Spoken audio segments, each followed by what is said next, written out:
1700 hectares, 3 fois plus que l'an dernier. 2026 brûle la Corse. Au même moment, la Gironde s'embrase. 42 000 hectares en 4 jours, 240 maisons, 110 pompiers blessés, 220 000 personnes sur les routes. Le plus grand feu français depuis 1949. Ailleurs en Europe, 250 000 hectares partis en fumée depuis janvier, 1200 feux recensés, le double d'une année normale. En Espagne, le plus grand incendie de son histoire brûle encore. Au-dessus des flammes, un nuage noir monte à 10 km. Le feu fabrique son propre orage, sa propre foudre, son propre vent. Il n'obéit plus à rien. C'est le fameux pyrocumulonimbus. Sécheresse, chaleur, moyens comptés, les pompiers ne sauvent plus la forêt, ils sortent les gens. Derrière les maisons noires, une question tient debout, comment on en arrive là ? À plus 2,7 degrés en 2050, les jours à risque doublent et la surface brûlée est multipliée par 4. 2026 laisse une facture, reste à savoir qui va la payer et quelles leçons seront tirées. Aujourd'hui, on invite Jean-Louis Rossi. Bonjour. Bonjour. Comment merci allez-vous ? de l'invitation. Merci à vous de l'avoir accepté. Alors, on sort de 15 jours extrêmement violents de lutte contre les incendies dans la Restonica et Albertage. Et, au-delà des images, racontez-moi ce que le technicien, lui, a vu avec les mots de son métier. Alors, les mots de mon métier. Donc, déjà, mon métier, je ne suis pas un opérationnel. Je suis un enseignant-chercheur et spécialisé dans la modélisation des incendies. C'est-à-dire, je suis un physicien et je suis plus porté à comprendre les mécanismes de la propagation de l'impact qu'autre chose. Ceci étant, ça m'a amené, bien entendu, à m'intéresser au risque incendie et à regarder ça d'un peu plus près. Donc, si on prend ces deux cas particuliers, ces deux feux, en fait, ce sont des feux qui se propagent dans des milieux très accidentés, une topographie très particulière, très difficile d'accès, et qui ont pris une dynamique au départ telle que en fait, la lutte a été, on va dire, inefficace pendant un moment. Alors quand je dis inefficace, ça veut dire qu'elle n'a pas pu l'arrêter. Par contre, elle a contenu et à un moment donné, effectivement, le feu a diminué sa puissance et a pu être stabilisé.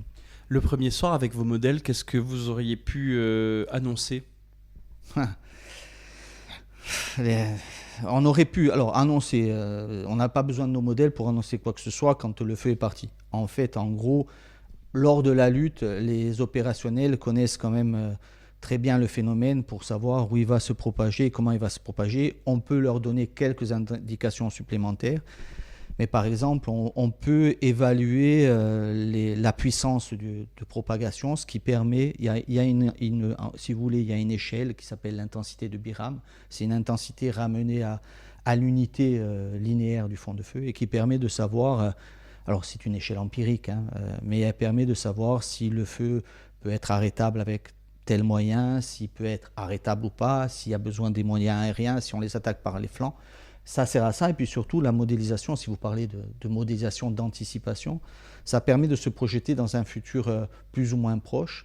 Et donc si on a à côté des modèles météorologiques comme le font Météo France par exemple, ou d'autres avec Arome, et qu'on envisage dans l'heure ou dans les jours à venir le changement climatique, et comme on a la topographie sous les yeux et des modèles, alors il faut que ce soit des modèles physique robuste, on pourra en reparler par la suite, parce que des jeux vidéo, ça ne sert à rien.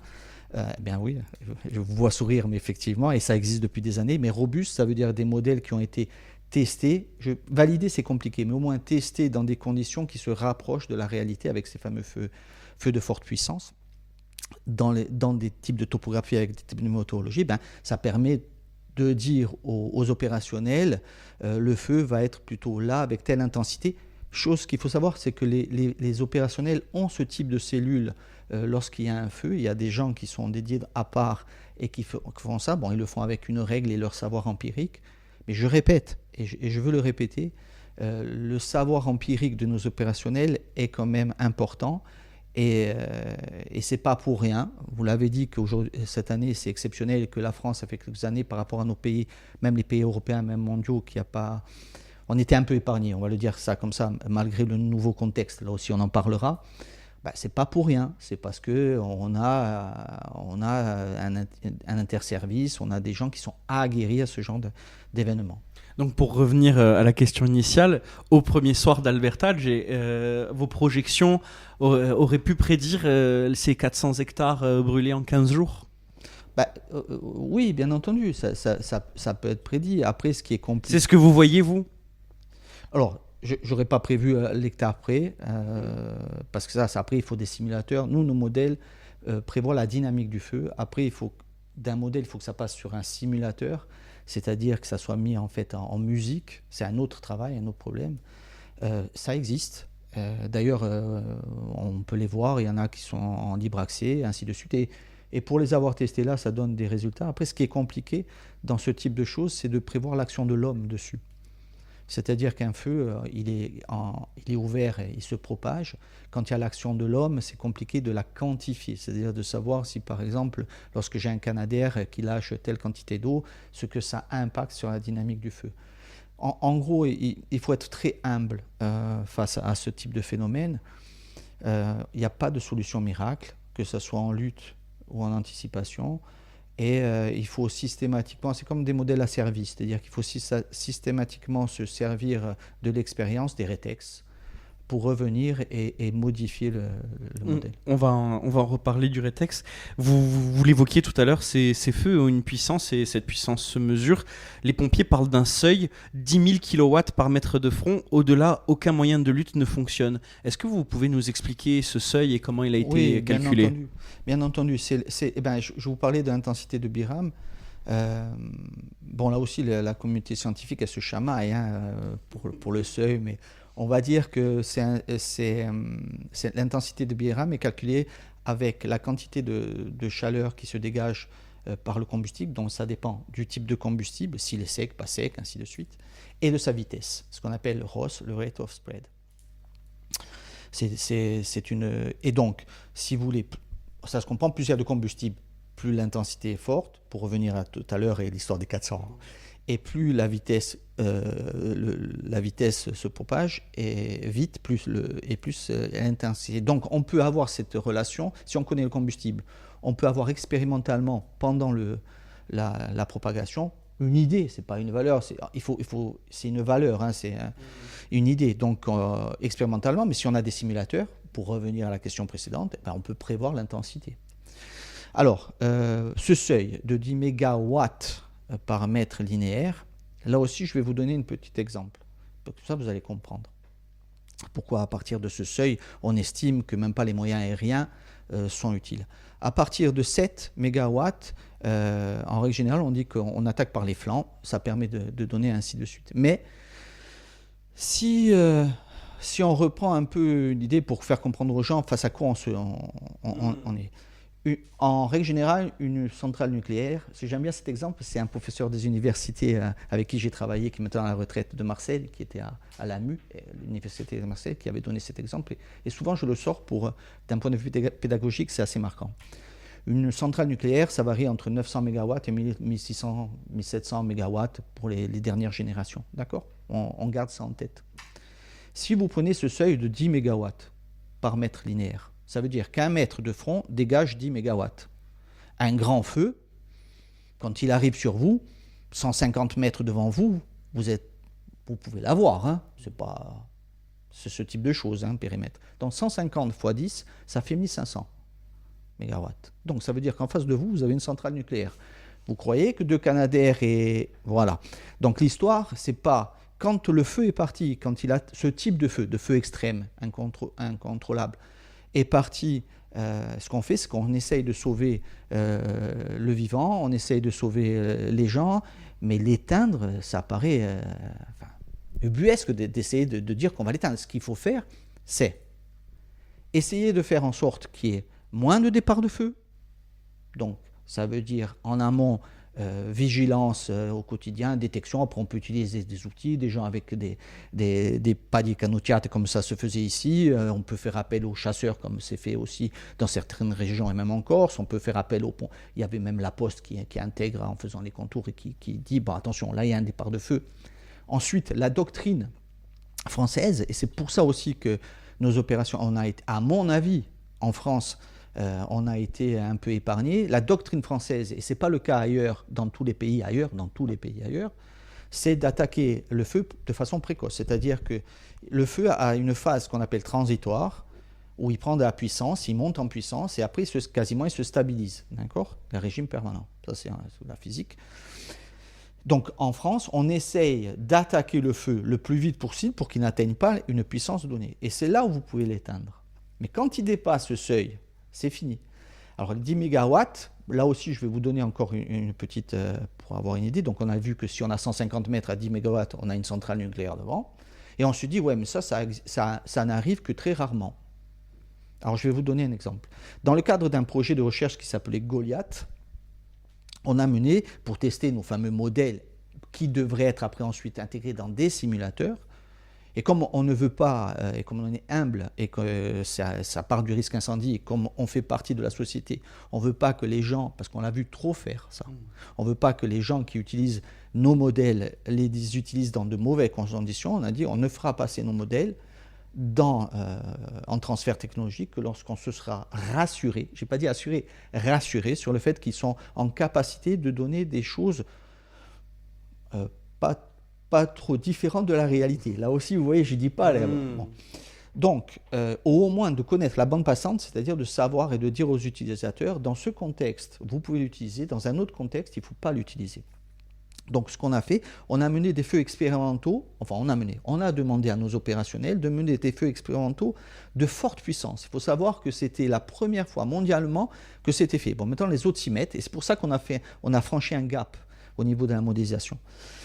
Et donc, on en a fait Tiaspun 4. On les a fait en octobre et en hiver. On les a fait dans des fortes pentes, en montagne, à 1200, 1500 mètres, sur de jeunes d'1 mètre.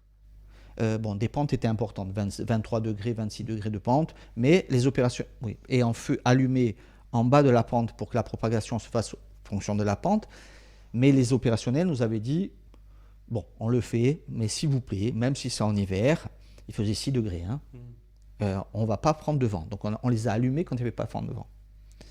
On a mesuré une puissance de 8 MW par mètre. On est d'accord. Donc, même quand on dit le seuil de 10 MW par mètre, je vous laisse imaginer la puissance du feu qu'il y a eu, par exemple, là actuellement, ou dans le Var.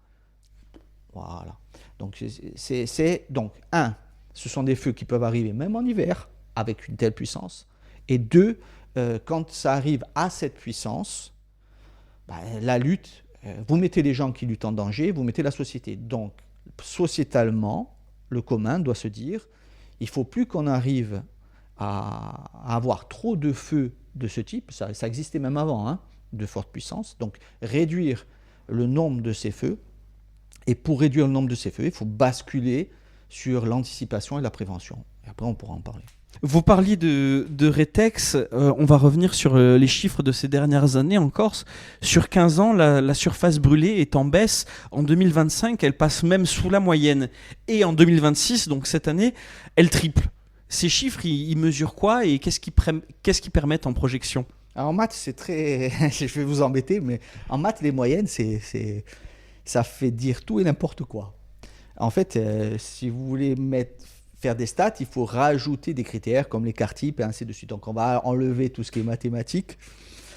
Je vais vous dire globalement, en Corse ou globalement, ce qui s'est passé, c'est pas trop la superficie brûlée qui pose problème, c'est le type de feu qui se propage qui pose problème. Et où ça se propage. La tendance mondiale, c'était que la superficie brûlée se concentrer sur les zones méditerranéennes et en Afrique, jusqu'à présent, et plutôt sur du maquis ou alors ce que j'appelle prairie, c'est ce qui se passe la prairie, elle peut faire 2 mètres de haut. Quand les Africains sont venus nous voir, les Côte d'Ivoire, en disant on va faire des feux de prairie, je dis bon d'accord, on a des collègues qui travaillaient, qui disaient 2 mètres de haut, c'est pas mal. En fait, c'était surtout sur ce type de végétation. Donc, la majorité des feux se propageaient sur ce qu'on appelle le climat méditerranéen. Alors le climat méditerranéen, bien sûr qu'il y a la zone, le bassin méditerranéen, mais vous le retrouvez en Afrique du Sud et vous le retrouvez en Californie. Et donc, en fait, la zone bassin méditerranéen, en superficie, elle est même, par rapport au climat méditerranéen, voilà, c'est même la plus petite. Vous en avez parlé dans votre introduction. Depuis une dizaine d'années, ce qu'on remarque, c'est que la zone des feux change. Il y a beaucoup plus de feux maintenant dans les forêts boréales. Et donc, c'est ce qu'on voit au Canada, ce qu'on voit en Sibérie, ce qu'on a vu en Suède. Et donc, ce qui se passe, c'est que quand ce type de combustible brûle, il ne dégage pas la même chose.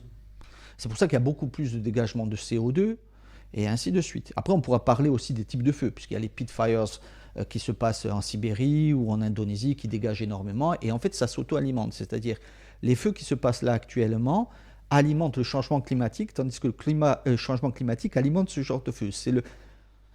C'est la boucle infernale, là, actuellement. Et là aussi, pour taper un peu dans la fourmilière et pour casser les préjugés, mais ça, c'est mon avis propre, hein, attention. Je pense qu'on a trop diabolisé le feu. Comme le feu, et ça revient à votre question, comme le feu, pour qu'il y ait un feu de forte puissance, en gros, il y a 3 grands facteurs par rapport à un feu normal. Vous avez la topographie, en gros, plus il y a de pentes, et plus le feu est puissant. Plus vous avez de vent dans une météo sèche, le feu est puissant, parce que le vent va faire accélérer, mais la météo, sur de longues périodes sèches, comme on a eu ici, surtout quand il y a canicule avec les nuits qui sont chaudes, le combustible est stressé et il a moins de teneur en eau, et la teneur en eau du combustible est un facteur aggravant. Et le troisième facteur, c'est le combustible. C'est-à-dire, plus vous avez de combustible, sec ou pas, et plus le feu va brûler avec une forte puissance. Donc, et je reviens à votre question. Le changement climatique est un facteur aggravant. On est d'accord, il faut être de mauvaise foi pour ne pas le dire. C'est ce changement climatique qui fait que les périodes critiques sont plus longues dans le temps. On le voit bien, ça commence quasiment en mars ici en Corse, alors qu'avant ça commençait en juin. Et ça finit en octobre, des fois en novembre. Je peux vous le dire parce que je chasse la bécasse et j'ai très chaud quand je commence à chasser la bécasse le 20 octobre, alors que quand j'étais jeune, j'avais très froid. Enfin, c'est une boutade, mais c'est vrai. Et le deuxième facteur, c'est que les régions impactées augmentent, puisque ça monte dans l'hémisphère nord, ça monte vers le nord. Donc, le facteur changement climatique a un impact, d'accord. Par contre, notre comportement, sociétalement, on a augmenté le risque. Vous connaissez la différence entre aléa et risque. Le changement climatique augmente le niveau d'aléa. C'est-à-dire que quand il fait plus chaud, vous avez plus de chances d'avoir un feu qu'un autre. D'accord. Par contre, dans une même région, vous pouvez avoir des niveaux de risque différents. Je vais vous prendre un cas d'un individu. En Corse, un individu qui a une maison individuelle. Il y a le même aléa pour les deux, on est d'accord. S'il ne débroussaille pas. Alors, voilà, on y vient. Vous voyez, on y vient. Vous lisez en moi comme un livre ouvert. Vous avez 2 individus, 2 voisins, 2 parents. Il y en a un qui fait la cigale et qui dit je démaquiserai mes OLD et je respecterai mes OLD plus tard. Et l'autre nettoie. Vous en avez vous avez les 2 avec le même aléa, mais un avec un risque beaucoup plus important. Et pour revenir à ça, parce que ça est le message, il faut le faire passer. Le risque, il est plus important pour lui. On est d'accord. Et d'ailleurs, bientôt, je pense que les assurances finiront de rembourser ceux qui ne l'ont pas fait. Jusqu'à présent, ils ferment les yeux, mais ça sera un peu comme si vous ne preniez pas votre contrôle technique à la voiture. Et ça, on peut dire, c'est de ma responsabilité, oui. Mais non. C'est de votre responsabilité aussi, mais vous mettez en danger la société entière. Pourquoi ? Parce que comme la doctrine en France est de le sauver des gens et des constructions, on va dire que si, par exemple, vous avez 2 départs de feu, un départ de feu type restoring, c'est-à-dire dans un milieu naturel où, en fait, on brûle des pins, des animaux, c'est-à-dire que c'est plutôt la biodiversité qui est impactée que Oui, mais la saison touristique. Non, mais on va dire ça comme ça. Et qu'à côté, un deuxième feu se propage vers une demeure où vous avez une famille entière, mais pour X raisons, hein, il ne faut pas mettre la faute sur les gens, ça peut être très compliqué à faire, les OLD ne sont pas faites, c'est-à-dire la maison est en danger. Les opérationnels, ils vont partir sur cette maison à juste titre pour sauver les gens et essayer de sauver les constructions. C'est la première chose, les gens et les constructions. Mais pendant ce temps, l'autre feu va se propager. Peut-être qu'on en a parlé, il va passer d'un feu anodin couvant avec un changement à un feu de forte puissance. Et qu'un feu qui aurait pu être arrêté immédiatement, eh ben, il va courir 1000 hectares. Au mieux, il va courir 1000 hectares. Alors au mieux avec guillemets. Au mieux, il va courir 1000 hectares dans un milieu ouvert. Au pire, à un moment donné, il va trouver un village et il va passer comme un théâtre au milieu du village en brûlant les maisons et au pire en faisant des victimes. Voilà. Rappelez-moi, OLD exactement, ça veut dire Obligation légale de débroussaillement. Elles sont fixées de façon réglementaire à 50 mètres. Les communes peuvent alors c'est aux communes de vérifier que les OLD sont faites. Ils peuvent, dans certains cas, essayer de les mettre à 100 mètres. D'ailleurs, on a fait un travail, si vous voulez, l'interservice, le GTI Corse. En fait, c'est là où se regroupent il y a de ça maintenant, ça fait 4-5 ans, on nous avait demandé, comme il y avait une problématique en Corse, plusieurs communes disaient les 50 mètres ne suffisent pas. Et on voudrait d'autres aménagements ou voir si déjà ça suffit les 50 mètres. Ils nous ont demandé de faire une étude, genre bureau d'études, ce qui n'est pas notre travail, mais au moins de mettre en place une méthodologie. Donc on a mis une méthodologie avec des outils puissants de calcul et ainsi de suite, qui s'appelle OADV1, qui a fait l'objet d'un dépôt d'enveloppe solo auprès de la SAT, la Société d'aide au transfert technologique, et où on est en capacité maintenant, méthodologiquement, de dire si un village, scientifiquement, est tranquille ou pas. Ce qu'il faut savoir quand même, à juste titre, c'est que ces 50 mètres, c'est les mêmes que vous soyez en plaine sur de la prairie ou à l'étang avec du chêne vert devant. Donc c'est vrai que ça demande peut-être à être regardé un peu plus finement. Juste pour revenir sur les surfaces brûlées, au 26 juillet, la Haute-Corse compte plus de 1600 hectares en 125 feux, contre 360 hectares l'an dernier à la même date. C'est le quadruple, c'est une tendance longue à la baisse. Comment ça se fait ?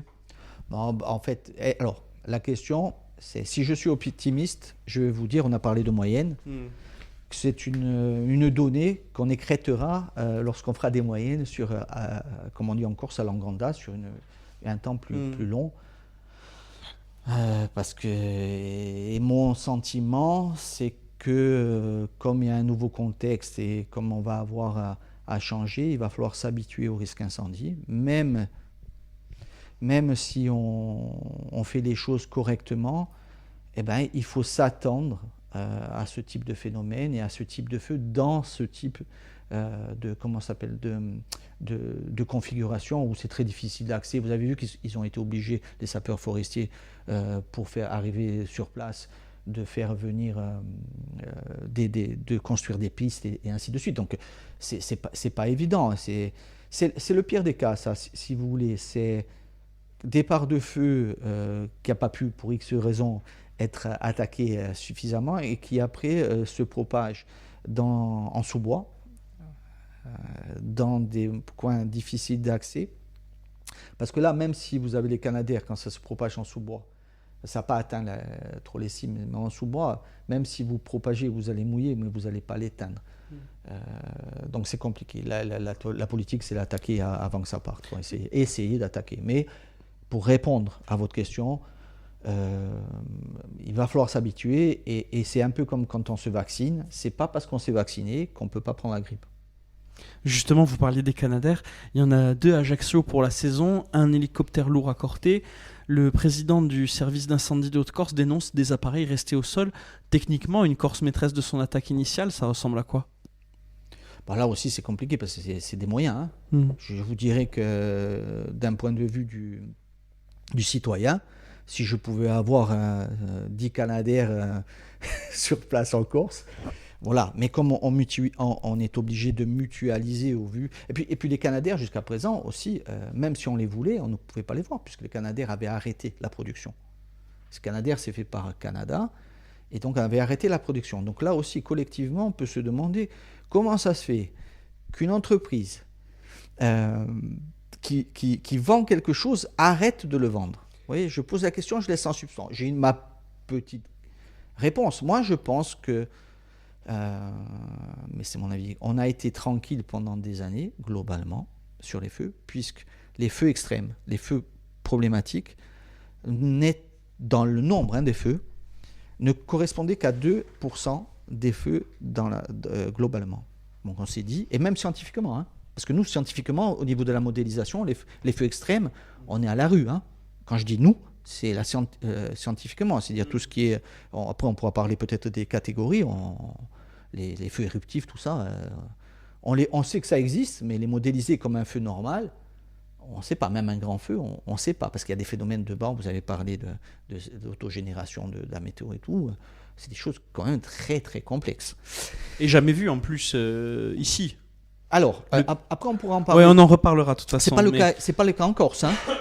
C'est le cas en Gironde, comme en 2022, parce que la Gironde, et il ne faudrait pas, là aussi, prendre le cas de la Gironde comme quelque chose qui peut être copié-collé sur toute la France.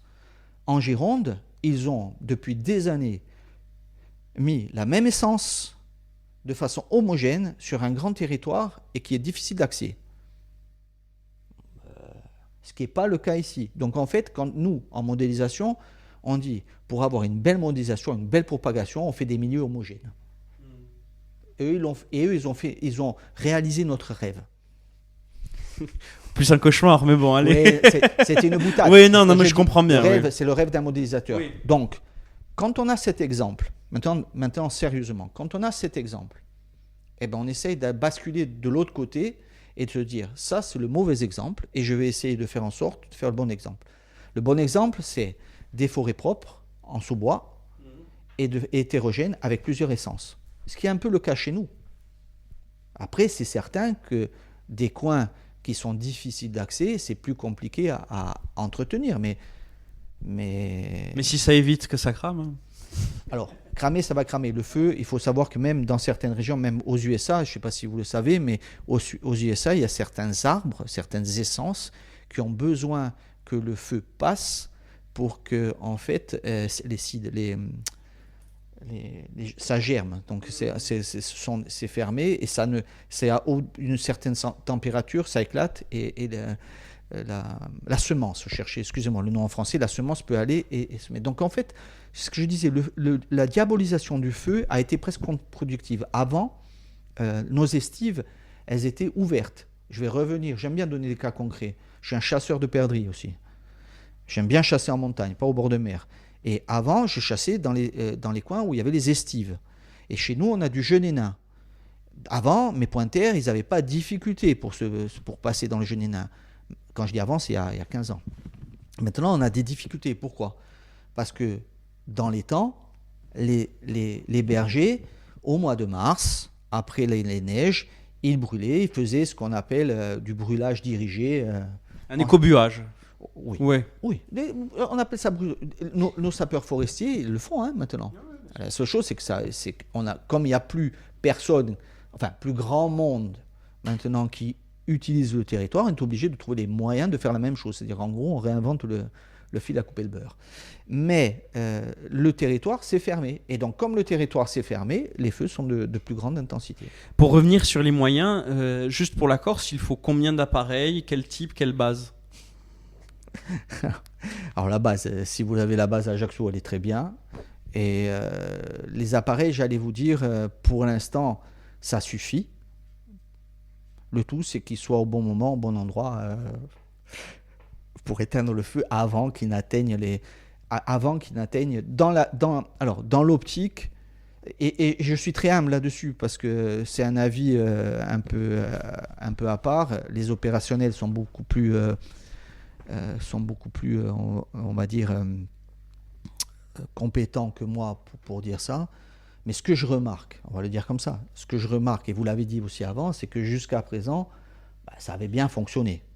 Et que là, sur ce coup-là, on dit que ça a dysfonctionné. Donc si ça a dysfonctionné, on part du principe que ce n'est pas un manque. C'est que l'outil n'a pas été utilisé convenablement. Et je répète, je n'étais pas dans le dispositif et j'étais à l'extérieur. Mais personnellement, je préférerais qu'on mette plus de moyens dans la prévention, l'anticipation, la pédagogie, en gardant les moyens, et si possible en augmentant les moyens, il n'y a pas de problème. Mais le danger serait de croire que encore la lutte est toute puissance, de mettre énormément de moyens dans la lutte, de laisser de côté la prévention, l'anticipation, la pédagogie, et de se retrouver Tornavignal face à un feu de forte puissance, où même si vous mettez 10 Canadair, vous ne l'arrêterez pas. L'attaque initiale se joue dans les 10 premières minutes, c'est ça, pour qu'elle soit efficace? Voilà, aussi, ça dépend. Là, c'est idéal. Ça 10-15 minutes, ça dépend du coin, ça dépend de la végétation. J'allais dire, si ça part et que ça tombe sur un dépôt de gaz, ça sera dans les 2 minutes. Vous voyez ce que je veux dire? Mais oui, c'est la doctrine, c'est ça. L'État, lui, répond que la flotte est centralisée et déployée selon le risque, donc que les renforts arrivent quand il faut. Le 22 juillet, la flotte nationale et 6 appareils européens étaient en Gironde. Ce jour-là, la Corse, elle comptait sur quoi, elle? C'est ce que je... Oui, mais là aussi, on revient à notre discussion, à nos échanges précédents. C'est un discours qui se tient et qui s'entend. Si tout va bien et qu'il n'y a qu'un feu. Après, le nouveau contexte, il va falloir aussi qu'au niveau de la lutte, nos décideurs prennent en compte que le contexte a changé, c'est-à-dire qu'effectivement, et ça je l'ai déjà dit mais je le répète, le laps de temps sur lequel les mêmes opérationnels sont mobilisés est plus long, puisque la période critique est plus longue, en temps. Et maintenant, les régions, la zone, on va parler en zone, on va pas parler en région. Les zones impactées par des feux critiques augmentent.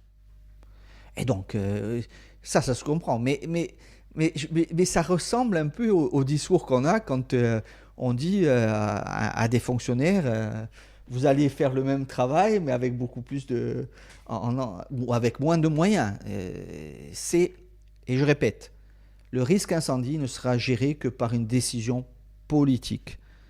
On peut utiliser tous les outils, les opérationnels. Nos opérationnels sont compétents. Bien entendu que plus on leur donnera de moyens, et mieux ça sera. Mais c'est collectivement, mais c'est une volonté politique. Politiquement, justement, vous plaidoyez pour une flotte insulaire? Oh non, alors, je pense que de façon pragmatique, maintenant, si je faisais ma lettre au Père Noël, oui. Mais après, je sais que non. Et vous aussi, vous savez que non. Donc, de façon pragmatique, je dirais que l'idéal, par contre, ça serait qu'on soit beaucoup mieux organisé au niveau européen. Parce que c'est vrai qu'au niveau européen, peut-être que toutes les zones ne sont pas impactées au même moment, c'est ça, et qu'on pourrait mutualiser beaucoup mieux. Ça, c'est fait, hein, c'est fait. Il ne faut pas dire... En fait, quand on est à chaud comme ça, on a l'impression qu'il faut jeter le bébé avec l'eau du bain et que tout va pas bien. Moi, je n'ai pas ce discours-là, je n'ai pas cette vision-là. J'entends même dire qu'il faut aller prendre ailleurs les méthodes et les appliquer ici. Oui, bien entendu que si sur certains cas, moi je pense que la doctrine appliquée en France, elle marche bien, que les années passées ont montré que c'était une bonne doctrine. Il va falloir l'adapter au changement, au nouveau contexte, mais c'est une adaptation, c'est pas tout mettre. Si vous prenez le cas des États-Unis, quand même, ils se font chahuter bien. Si vous prenez le cas du Canada, ils se font chahuter bien. Vous avez les Australiens qui eux, ont réduit considérablement. Mais est-ce qu'on peut comparer un territoire comme l'Australie à l'Europe? Je pense pas. Donc je dirais que il faut essayer de mieux mutualiser, il faut essayer de faire en sorte que quand il y a moins de feux pour que ça ne se dispatche pas sur les feux, on en parlait, donc ça revient après, et là aussi il faut passer le message. il y aura des superficies brûlées. Et il y aura des choix à faire. C'est-à-dire que... parce qu'aussi, on est quand même un peu schizophrène. Hein. On demande plus de moyens. Ça fait penser aux hôpitaux. Hein. Mais là, bientôt, on va devoir payer nos impôts. Et quand je vais payer mes impôts, je vais rouspéter. Mais si on dit, par exemple, il faut beaucoup de moyens en Corse, et les Corses, on va prendre les locaux, peut-être que moi, en tant que Corse, je vais devoir payer un peu plus. Alors, c'est un choix politique qui se fait avec la population. Donc, est-ce que la population aussi, parce que là, on a mis beaucoup de poids, et j'ai mis beaucoup de poids sur nos décideurs, mais maintenant, je reviens vers notre population, vers nous, vers moi. Est-ce que je suis prêt, moi, à faire le sacrifice pour réduire le risque ? Vous parliez du changement de contexte. L'alerte sécheresse en Corse du Sud date du 3 juillet. Les barrages de Haute-Corse sont à 57%. On a vécu le printemps le plus chaud depuis le début des relevés. Un Canadair qui écope, un camion qui se ravitaille à sec. On se bat avec quoi ? Bon, le Canadair, il a la Méditerranée. Il a la Méditerranée, c'est pas la même chose. Mais oui, vous avez raison. Là aussi, il faut qu'on arrête un peu de tourner en rond. Alors, effectivement, là, on n'a pas d'eau. Par contre, cette année, on a eu énormément d'eau. Et d'ailleurs, on peut y revenir. C'est peut-être un des facteurs. Parce que lorsqu'on a énormément d'eau, pendant la période où on a eu de l'eau, je sais que moi, je suis de Leccia. J'ai mes parents qui vivent à l'année. Mon père était en dépression. Il a dit, comme cette année, il n'arrivait même pas à sortir le chien. Il a plu. Pendant 1 mois et demi, il a plu pendant 1 mois et demi de façon continue. On est d'accord. Donc, ça veut dire que cette eau est à la mer. Alors c'est bien, le Canadair peut la récupérer. Mais on pourrait peut-être envisager de la récupérer avant. Comment ? Il y a des retenues. Oui, collectivement. Si vous voulez, quand on fait des choix, un choix impacte forcément quelque chose et il est négatif pour quelque chose. On va reprendre le cas des feux dirigés. Les feux dirigés, c'est une pratique qui était utilisée d'ailleurs même par les Indiens d'Amérique, natifs, ce qu'on appelle les natifs. Et nous, les natifs corses aussi, on l'utilisait. Et les natifs, et aux USA, c'est une technique qui était utilisée par les opérationnels américains début du XXe siècle et qui, pour des raisons politiques, du correctement politique, a été un peu mis de côté. Puis on s'est aperçu que sans l'utiliser, pourquoi ça a été mis de côté ? Et à juste titre, on disait, mais quand vous brûlez, il y a du dégagement du CO2, des particules, et donc ça impacte le changement climatique. Et ça a un effet sur le climat qui n'est pas bon, donc on va arrêter de brûler. Enfin, c'est infinitissime. Enfin, bon, bref. Bon, vous voyez, vous l'avez là. Ça, c'est le bon sens paysan. Mais c'est comme ça. C'est comme ça, qu'est-ce que vous voulez.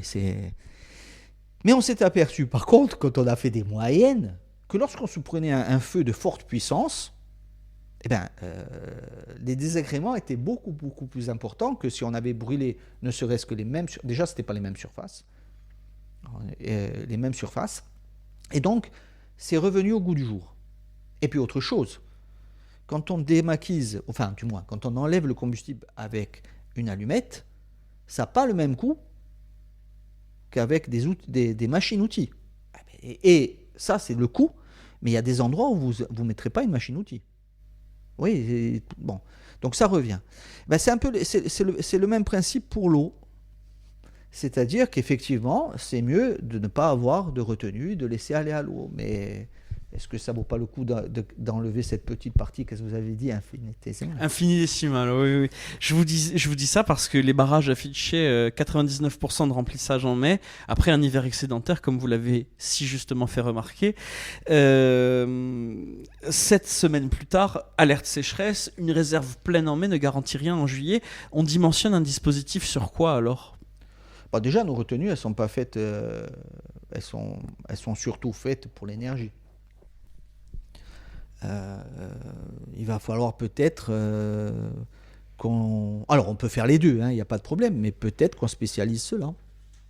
C'est-à-dire qu'on dimensionne en fonction du besoin. Si le besoin, c'est en énergie, c'est une chose.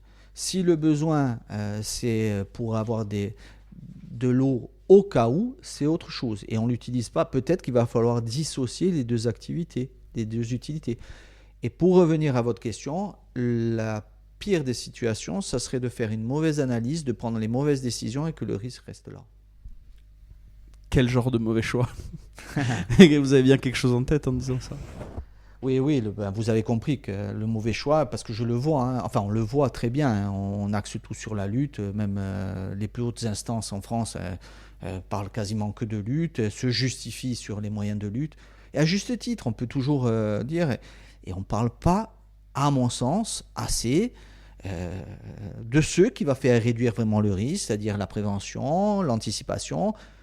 En gros, c'est considérer le risque incendie comme on a considéré les j'ai le terme en anglais, les tremblements de terre et les inondations. Voilà. Vous en parliez tout à l'heure, débroussailler 50 mètres autour des maisons est obligatoire. Le taux de réalisation reste sous 30%. En Corse, 300 000 parcelles appartiennent à des propriétaires présumés décédés. La prévention bute sur le cadastre. Qu'est-ce qu'on fait? Bon, je pense pas. Alors là aussi, je vais pas être politiquement correct. Je pense que c'est une excuse. C'est un prétexte. Alors bien sûr qu'il peut y avoir des cas particuliers où l'indivision ou le fait que ce soit qu'on ne connaisse pas les propriétaires, mais j'allais vous dire, si on ne connaît pas les propriétaires, il y a des outils législatifs qui permettent aux communes de récupérer les biens. C'est une chose. Et ensuite, étant donné que les 3/4 des communes n'ont pas de PLU, quand j'ai une construction, c'est à 50 mètres et je dois même aller nettoyer celui du voisin. Donc vous voyez que ça tombe. Par contre, ça, c'est pour dire les choses comme il faut être, à mon sens, comme il faut qu'elles soient dites. Parce que si on n'analyse pas le problème correctement, on ne donne pas les bonnes solutions. Ceci étant, pour avoir une maison au village et pour avoir déjà essayé de faire 50 mètres autour, le dispositif demande à être fluidifié. Et c'est pas, si vous voulez, nettoyer 50 mètres quand on est dans une zone pavillonnaire où c'est de l'herbe, ça va. Ça a un coût, mais ça va. Débroussailler, respecter les 50 mètres, je veux dire ça s'appelle plus débroussailler, respecter les 50 mètres lorsque vous êtes dans certaines zones montagneuses en Corse avec du chêne vert tout autour qui a repris la place en fait, parce que ça aussi on peut en parler. Autour des villages avant, il y avait plusieurs zones, des cercles. Il y a l'ingénieur de recherche Santouche qui en parle, Pierre, qui en parle très bien. Et la première zone, vous aviez les potagers, la deuxième zone, les animaux. Et donc, en fait, ça créait les OLD, elles n'ont pas besoin d'être faites puisqu'il y avait. Et là, comme il y a eu la déperdition, puisque les gens ne sont plus dans les villages et quand ils y sont, il faut autre chose. Là aussi, c'est un changement de société. Et bien, dans certaines zones, il y a du chêne vert qui est arrivé. Et pour couper du chêne vert, c'est pas couper une prairie. Donc là aussi, je pense que collectivement, il va falloir en Corse, je parle de la Corse, il va falloir qu'on prenne en compte ça. Mettre tout sur les communes, c'est pas possible parce que les petites communes rurales et de montagne n'ont pas la capacité financière de le faire. Faire sur les épaules des particuliers, là aussi certains particuliers peuvent le faire d'un point de vue financier, mais aller demander à un petit retraité à 900 € à Goigne de le faire, je pense que c'est même inhumain. Vous voyez, je ne parle pas de technique, je parle.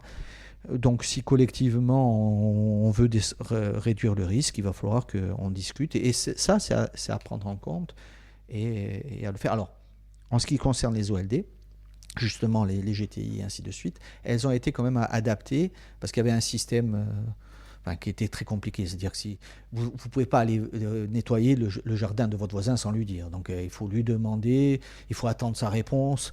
Alors, si vous l'avez voilà. Ici, en Corse, le mécanisme, depuis cette année, a été quand même un peu fluidifié et meilleur. Donc il faut continuer dans ce sens. Et je répète, il faut pas puisqu'on est en période d'incendie et tout le monde un peu s'affole, comme en période de Covid, il y a des choses qui sont faites. On a un phénomène qui est très complexe devant.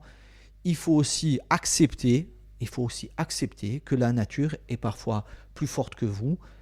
Sur les départs de feu, 9 feux sur 10 sont dus à du facteur humain. eh ben, on va travailler dessus. Quand c'est la foudre qui tape, comme chez nous, eh ben, il faut accepter que ça puisse brûler, d'accord, et que ça puisse nous échapper. On est une société où on veut tout maîtriser. Hein.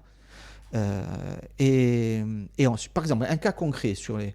Ben, il faut arrêter d'utiliser des machines thermiques en saison critique. On a déjà le particulier, il a interdiction d'utiliser des débroussailleuses à lame. Eh ben, tout le monde. Le message est clair. Tout le monde, que ce soit des professionnels, que ce soit même des institutionnels, vous arrêtez de travailler avec ça. Voilà. Après, il y a les messages à faire passer. Vous ne faites pas de barbecue au bord de la route avec des flammes. Voilà, c'est des gestes qui réduisent. Donc là, on aura moins de départs de feu. Et puis après, quand il y a des départs de feu, les attaquer de façon rapide. Ça c'est la Corse, mais sur le continent cet été on a vu autre chose. Le 22 juillet, un feu part d'un chantier de débroussaillement à Somos, en Gironde. 4 jours après, c'est 42 000 hectares, 240 maisons et 220 000 personnes évacuées. Ce feu a fait quoi que les feux corses ne font pas? Mais vous avez commencé à répondre déjà. Là, c'est la gigantesque Pinède. Oui, non, là, celui-là, c'est vraiment le cas très particulier. Ben là, c'est vraiment l'exemple, vous l'avez donné. On va croire qu'on s'est préparé, hein, ensemble, les questions et les réponses, mais c'est exactement... À croire que c'est bien fait, au final. À croire que c'est bien fait, peut-être. Même certainement. Celui-là, le feu, il n'aurait jamais dû être un feu. Il n'aurait jamais dû départir. Parce que la société, celle-ci, elle n'aurait jamais dû faire ce travail à cette période-là. Voilà. Point. C'est tout. Ça, c'est sur le premier point. Après, on va prendre le cas où ça démarre autrement. C'est peut-être que ces forêts qui ont été plantées 18e siècle, pour des raisons économiques, qui continuent à rester pour des raisons économiques, qui sont pour les 3/4 du privé. Il faut peut-être changer leur configuration. Il faut peut-être aussi arrêter que quand on veut faire passer une piste quelque part, on dise on ne peut pas la faire passer parce que le papillon lambda qui va pas... ou la tortue lambda qui va être impactée. C'est sûr que quand il y a un feu de 44 000, les papillons et les tortues elles sont tranquilles, elles ont pu aller ailleurs.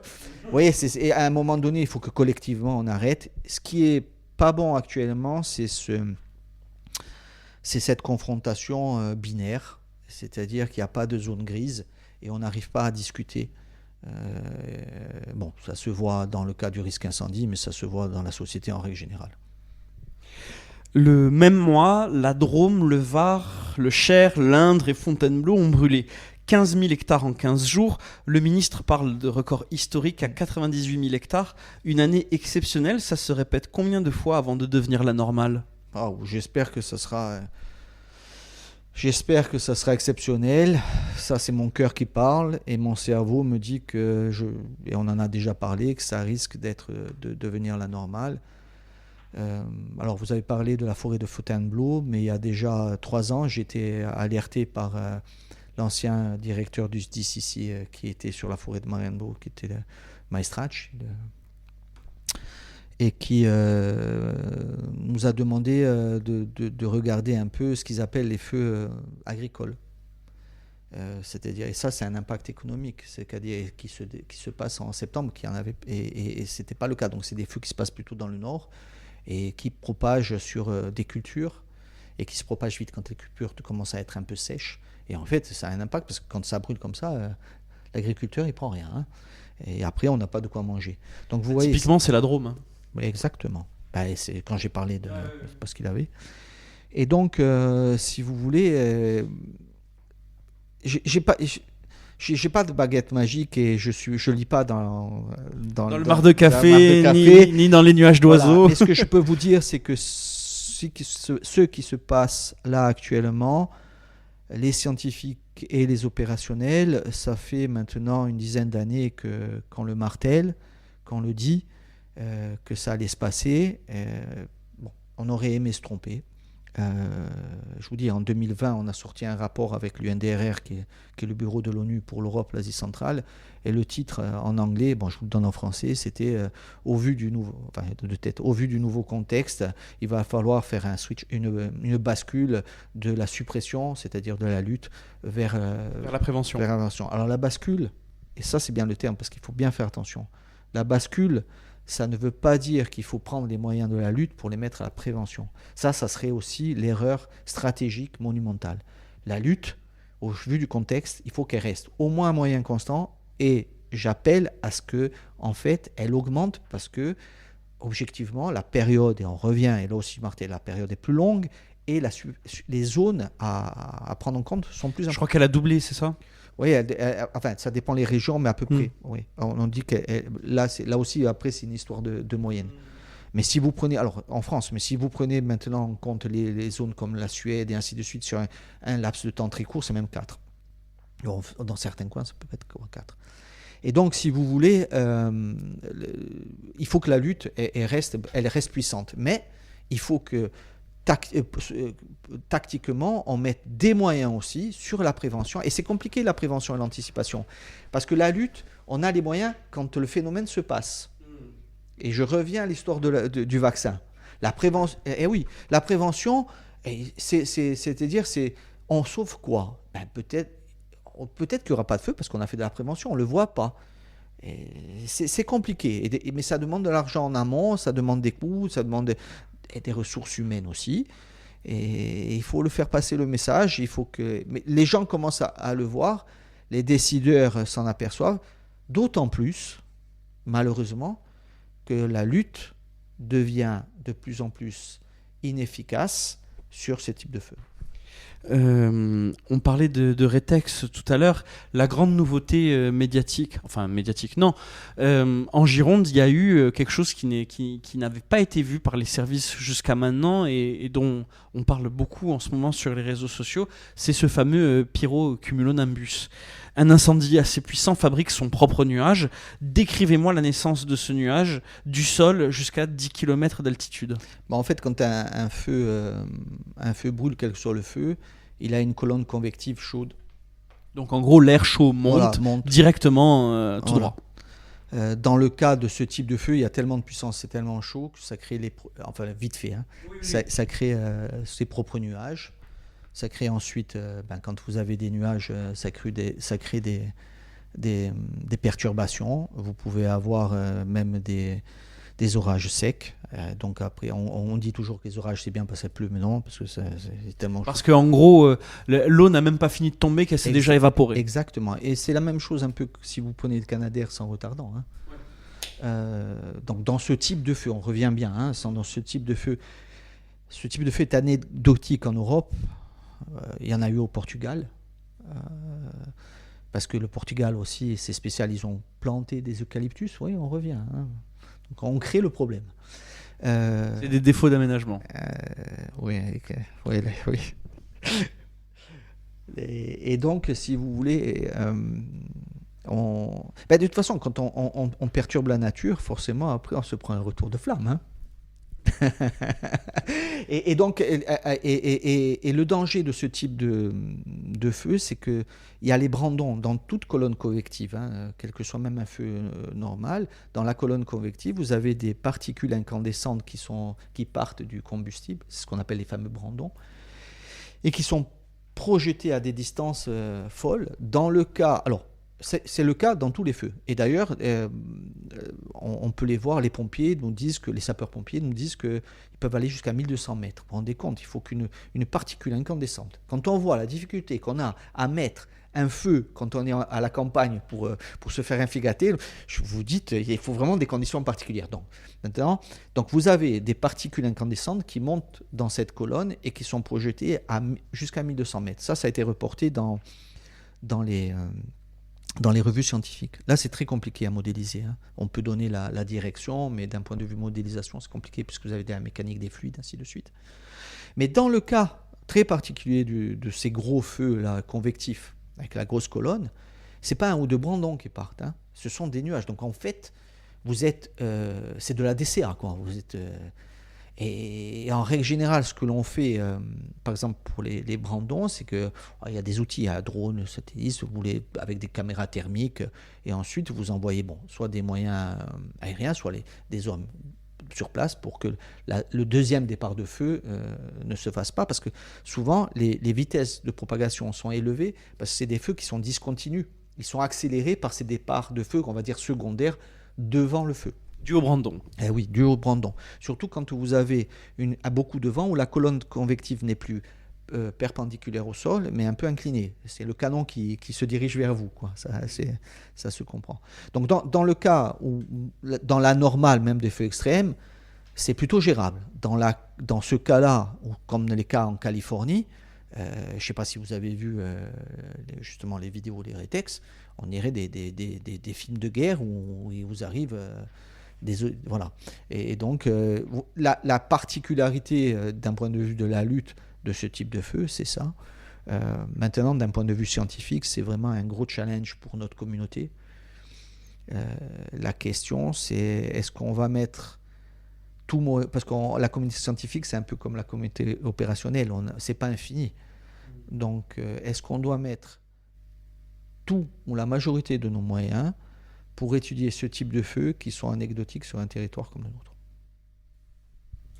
Ce fameux nuage, parfois il retombe d'un coup, les vents partent alors dans toutes les directions. Un homme au sol à cet instant, il lui reste combien de temps?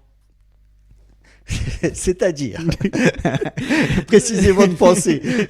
Non, mais ce que je veux dire, c'est que on prévoit ce basculement 1 heure avant ou on le constate? Ah, on dit que ces feux sont erratiques.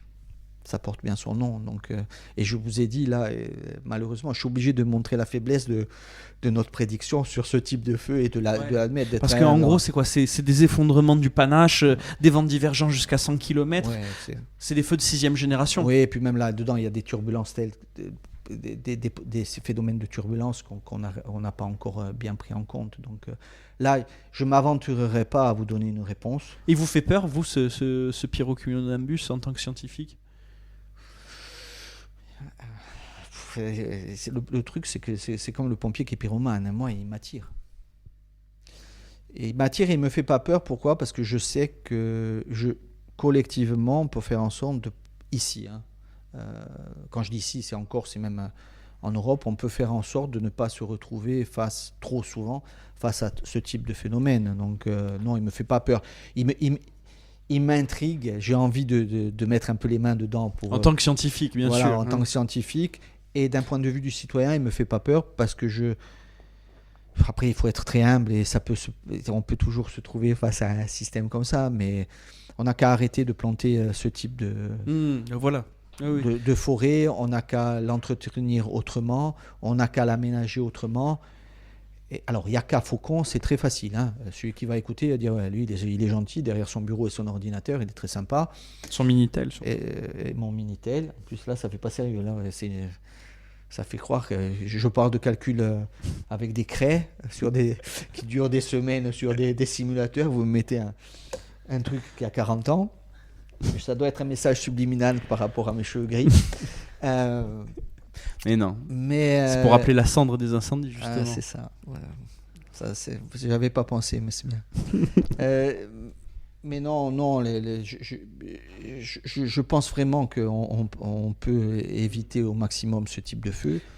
Donc, justement, la Corse a le relief, la sécheresse et le combustible. Pour produire ce nuage, il lui manque quoi?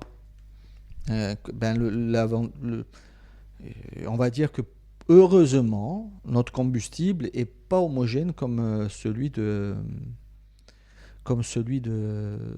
Gironde. Par contre, des feux de forte puissance, on en a eu et on peut en avoir. Ouais. Parce qu'en Corse, les feux se déclarent en toute saison. 3000 hectares en février 2020, alors que les moyens aériens avaient déjà quitté l'île. 6000 hectares en un seul hiver dans le Nebbio, où le Cap Corse est bavé. Là. Un feu hivernal sans appui aérien, il se comporte comment? Un feu hivernal, c'est même plus embêtant. Parce que justement, pendant la saison haute, on va le dire comme ça, les moyens ils peuvent attaquer vite. Durant les saisons hivernales, c'est justement ça, c'est que c'est compliqué d'attaquer très vite. Alors, ils le font, mais il y a moins de moyens. C'est pas qu'il y a plus de moyens, c'est que c'est plus les mêmes moyens qui sont mobilisés au même moment et avec le même niveau d'attention. Donc, oui, vous pouvez regardez le feu qu'il y a eu à Bavé, là, il y a 2 ans, et il a brûlé pendant un moment. Là aussi, un feu qui court en sous-bois à faible intensité en hiver, on peut le voir comme quelque chose qui nettoie.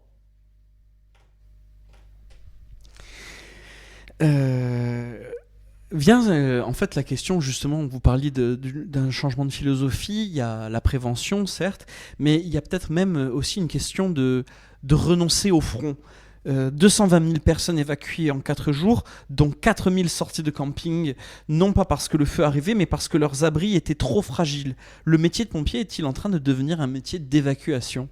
Bon, il était déjà, puisque en fait, la doctrine, c'est le sauver. Hein.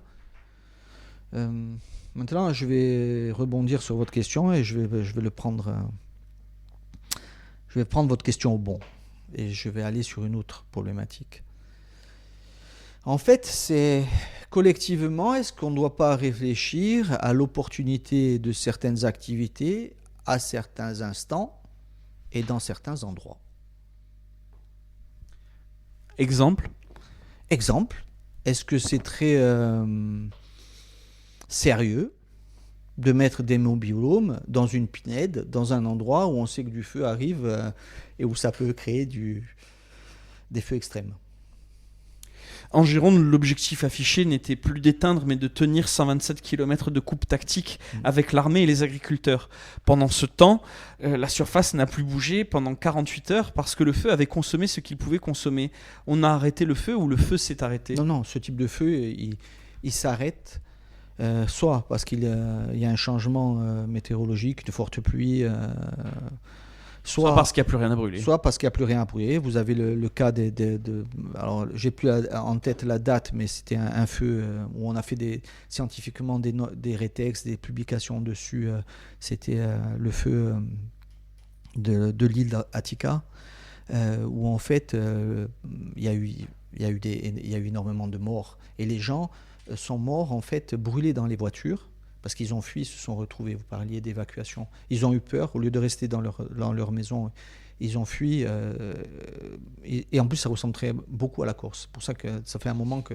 Et cet exemple-là, justement, on l'a mis dans l'exemple en 2020 le rapport de l'ONU. Parce qu'il est très similaire à ce qui peut se passer ici. C'est-à-dire une île, de la végétation qui ressemble, des constructions qui ressemblent et une activité touristique qui ressemble fortement à ce qu'on a ici. Si vous voulez, les gens ont pris peur, se sont mis dans les voitures, se sont retrouvés bloqués dans les embouteillages, se sont fait brûler dedans. Ça, c'est une première chose. Combien de morts ? Dramatique. Je crois qu'il y a eu plus de 84 morts.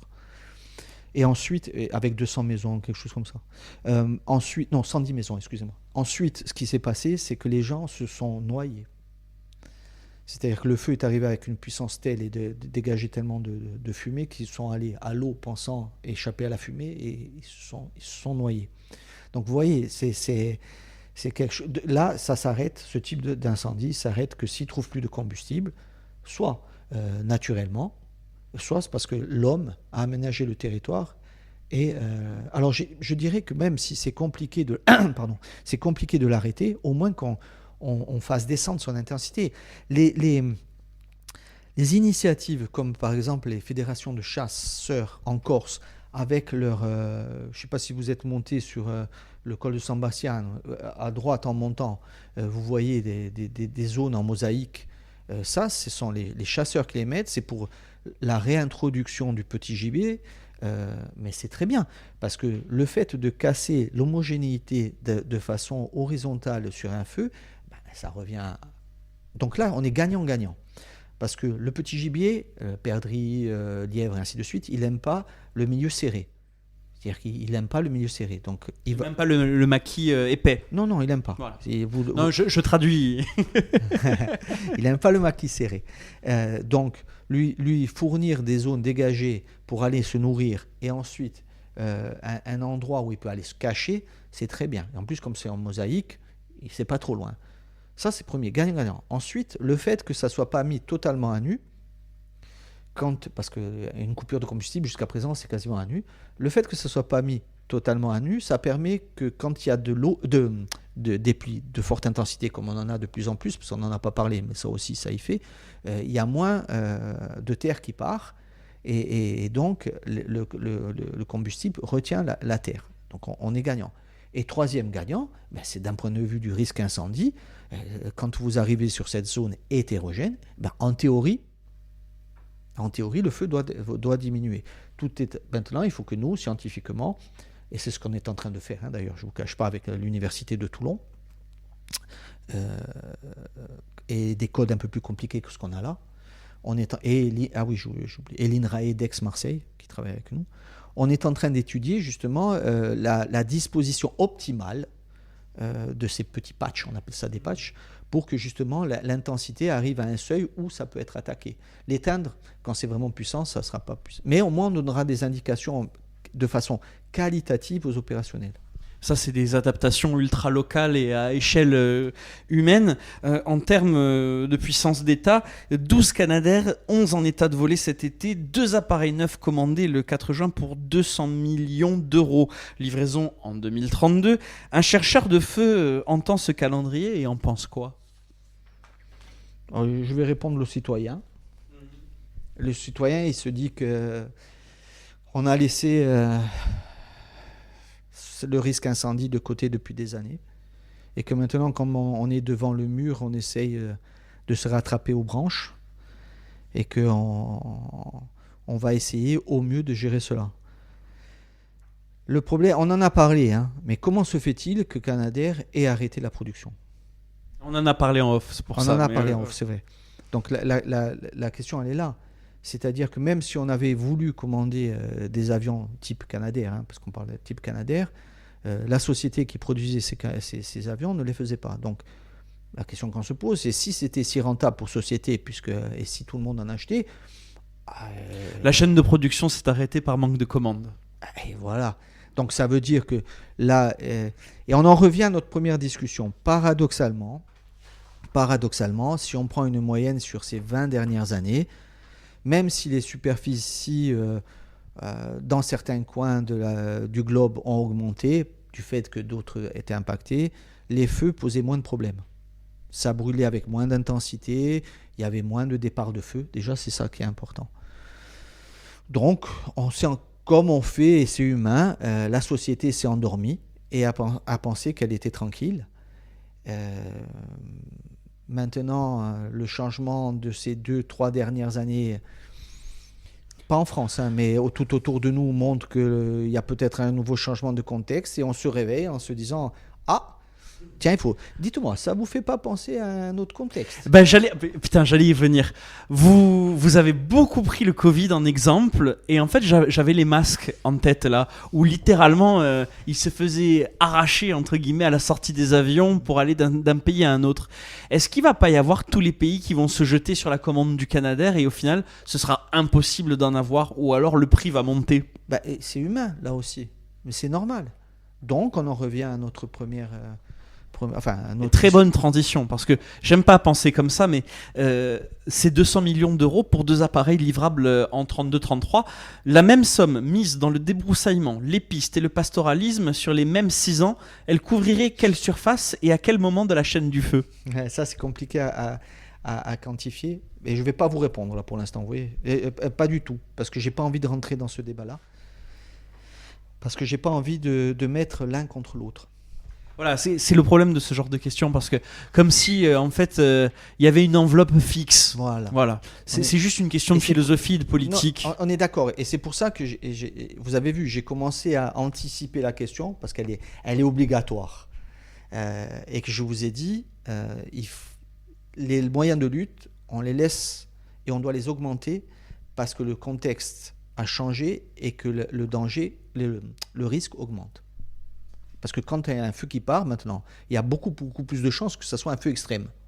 Ça, il faut le comprendre. Et comme il y en a beaucoup plus de départs depuis ces quelques années, bon, ça on est d'accord. Par contre, il va falloir basculer sur de la prévention. Moi, j'aimerais dire, au lieu de regarder sur la lutte ce qui est pris ou pas pris, est-ce qu'on ne pourrait pas regarder, et si on veut parler enveloppe globale, puisqu'on va dire que le contribuable n'est pas mis à contribution, on est toujours en train de rouspéter. Et puis moi, je n'ai pas envie de payer plus d'impôts. Hein, voilà. Bon.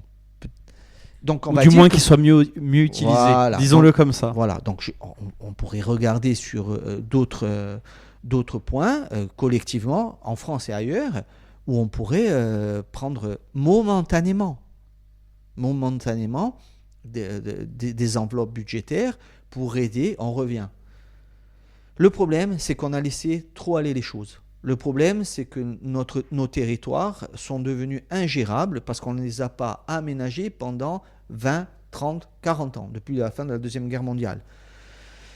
C'est comme tout, c'est un peu, alors là aussi je veux faire, c'est un peu comme si vous êtes resté 3 ans sans faire du sport, que votre objectif c'est de faire un trail et que vous voulez commencer directement les entraînements de fractionnés. Vous savez que vous allez crever. Il faut faire un entraînement de fond avant. Donc ça veut dire que la société, l'entraînement de fond qu'elle doit faire, c'est remettre à niveau le territoire. Et pour ça, ça va demander un effort. C'est là où on va demander un effort. Et peut-être que là, pendant ce laps de temps, je ne l'ai pas quantifié, hein, c'est pas mon domaine, je ne suis pas un spécialiste de ça, mais peut-être que pendant 10 ans, parce que les plans ils se font en général pendant 10 ans, on va dire que collectivement, on va essayer de faire en sorte qu'autour des villages, et après laissez-moi 30 secondes pour finir sur ça, autour des villages on va retrouver nos zones tampons. J'aime bien parler de zones tampons, pas d'OLD, de zones tampons. Alors comment on les fait? Peut-être qu'il va falloir faire comme nos amis portugais. Nos amis portugais, comme les chevriers n'arrivent plus à vivre de la production, ils sont en fait employés, salariés de la commune pour rester nettoyés. Ils ont en charge et ils peuvent produire. C'est-à-dire qu'ils produisent, mais en contrepartie, ils ont une rémunération pour... Mais ça n'est faisable que si autour, par exemple en Corse, des villages, il n'y a plus de chênes verts. Ça veut dire que la puissance publique, moi je prends mes responsabilités, je dis que la puissance publique doit faire que ce que le citoyen doit démaquiser, c'est du petit maquis ou de l'herbe. On ne doit pas enlever des chênes de 8 et 10 mètres, surtout quand il y en a une dizaine autour de chez soi. Parce que de toute façon, si vous le dites, les gens ne peuvent pas le faire. Même économiquement, ils ne peuvent pas le faire. Donc ça ne sert à rien de demander aux gens de faire des choses qu'ils ne vont pas pouvoir faire. Et même si vous leur mettez des amendes derrière, qu'est-ce qu'ils vont faire? Ils vont vendre leur maison. Donc arrêtons. Voilà, ça il faut le dire clairement. Après, quand c'est fait, oui. De dire quand c'est fait, qu'on est revenu à... Vous avez maintenant à faire respecter les OLD, mais c'est de l'entretien, c'est pas la même chose. Il faut bien comprendre, c'est l'entretien. Mais là, c'est un changement de paradigme. Eh oui, non, mais on a dit qu'il fallait une volonté politique. On en arrive. La volonté politique, c'est ça. J'ai pas dit que ça devait se faire d'un claquement de doigts et je sais même pas, franchement, parce que c'est pas non plus mon domaine, si il va falloir passer, parce que c'est compliqué après, hein, les réglementations, on est les champions pour ça. Mais moi, d'un point de vue pragmatique, il me semble que la solution, elle est là. Voilà. Ah oui, autre chose. Et puis aussi, arrêter de donner des permis de construire dans les zones interface forêt. C'est-à-dire, arrêter de donner l'autorisation aux gens de se mettre dans une zone en danger pour augmenter le risque. Il y a ça, c'est les moyens de prévention, et il y a les gens qui accompagnent au sol. Près de 80% des pompiers français sont volontaires. Le pays comptait 8700 centres de secours en 2002, il en compte 6227 aujourd'hui. Le financement pourrait bientôt passer par les assureurs. Cette structure tient comment sur un feu de 10 jours? Je me demande, franchement, chapeau. Moi, pour les côtoyer, je suis également... expert feu là au SDIS-2A depuis quelques temps, et je les vois. Alors je suis pas du tout pompier, je serais incapable d'être sur le terrain. Je me demande comment, et physiquement et psychiquement, ils font pour tenir. Franchement, ce sont des surhommes. Alors parler des sapeurs-pompiers, on peut parler des sapeurs-forestiers aussi, des gens de l'ONF qui font partie pleinement de la prévention et de la lutte. Ouais. Ils y sont dedans. Après, ils n'ont pas les mêmes actions, mais par exemple, ceux qui ont sur le feu de la Restonica. Quand l'ONF redonne des coupes rases. Oui, et puis même quand ça, et puis quand ils ont été obligés de faire des pistes, ce sont les gens de la CDC. Donc, c'est un tout. C'est pour ça que j'aime bien parler d'opérationnel et pas mettre que dessus. Bon, alors c'est vrai que les sapeurs pompiers, ils sont au contact des flammes et de type de flammes. Franchement, je ne sais pas. Et c'est vrai que...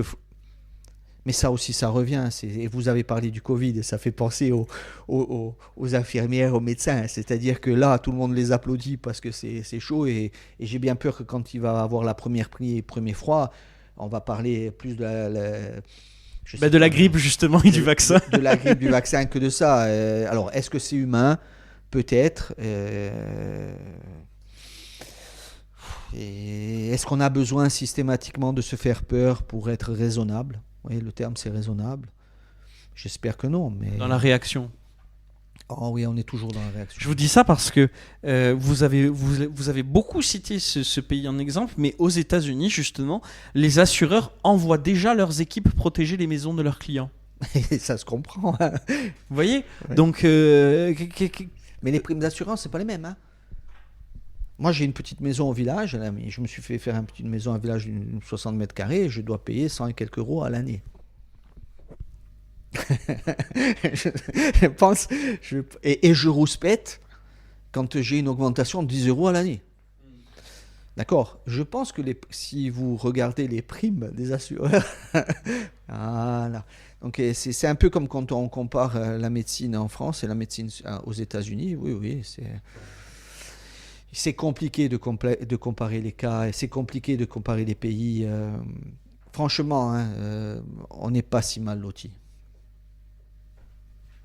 bon, j'avais tout un pan sur l'Europe, mais on en a déjà parlé. Mais juste pour dire, par exemple, le Portugal, lui, a interdit justement la plantation d'eucalyptus. Alors, je peux vous en parler d'autant plus facilement que c'est un pays avec qui on a des relations, avec les chercheurs, on a des collaborations, on a fait venir les chercheurs progrès. Vous savez, il y a Coimbra qui est la deuxième plus vieille université d'Europe. Et à Coimbra, il y a le centre ADAI qui est un gros centre d'expérience et de formation des pompiers. Et d'ailleurs, en octobre-novembre, là, il y a la plus grosse conférence internationale qui se passe tous les 4 ans là-bas. Et on y va souvent, si vous voulez. J'ai fait beaucoup de séjours. Et quand vous allez voir ce pays, vous vous dites, mais les hommes, ils sont vraiment, vraiment, vraiment fatigués. Ils ont mis l'eucalyptus. Alors, l'eucalyptus, c'est pire presque que le pain. C'est quoi? Ça assèche complètement les sols en plus et ça brûle d'un coup. Alors ça, je vais vous donner après une anecdote sur ça. Ça assèche énormément les sols. Ça brûle très vite. Sa particularité, et vous allez comprendre pourquoi ils l'ont mis, c'est que c'est un pouvoir calorifique important, hein, on va dire, mais c'est que ça repousse très vite. Et donc, ils ont dit, on peut l'utiliser, pas pour brûler, hein, on peut l'utiliser pour faire économiquement, et en plus, ça repousse très vite. C'est pas comme un chêne qui met 40 ans pour repousser. Donc, ils en ont mis, mais de partout. Quand vous allez là-bas, vous êtes au milieu des eucalyptus, et quand vous êtes dedans, c'est vraiment serré. Donc ils ont créé, et il a fallu des drames, hein, là-bas au Portugal. Mais alors, ils ont interdit de les replanter, mais les forêts qui y sont, ils les enlèvent pas, hein.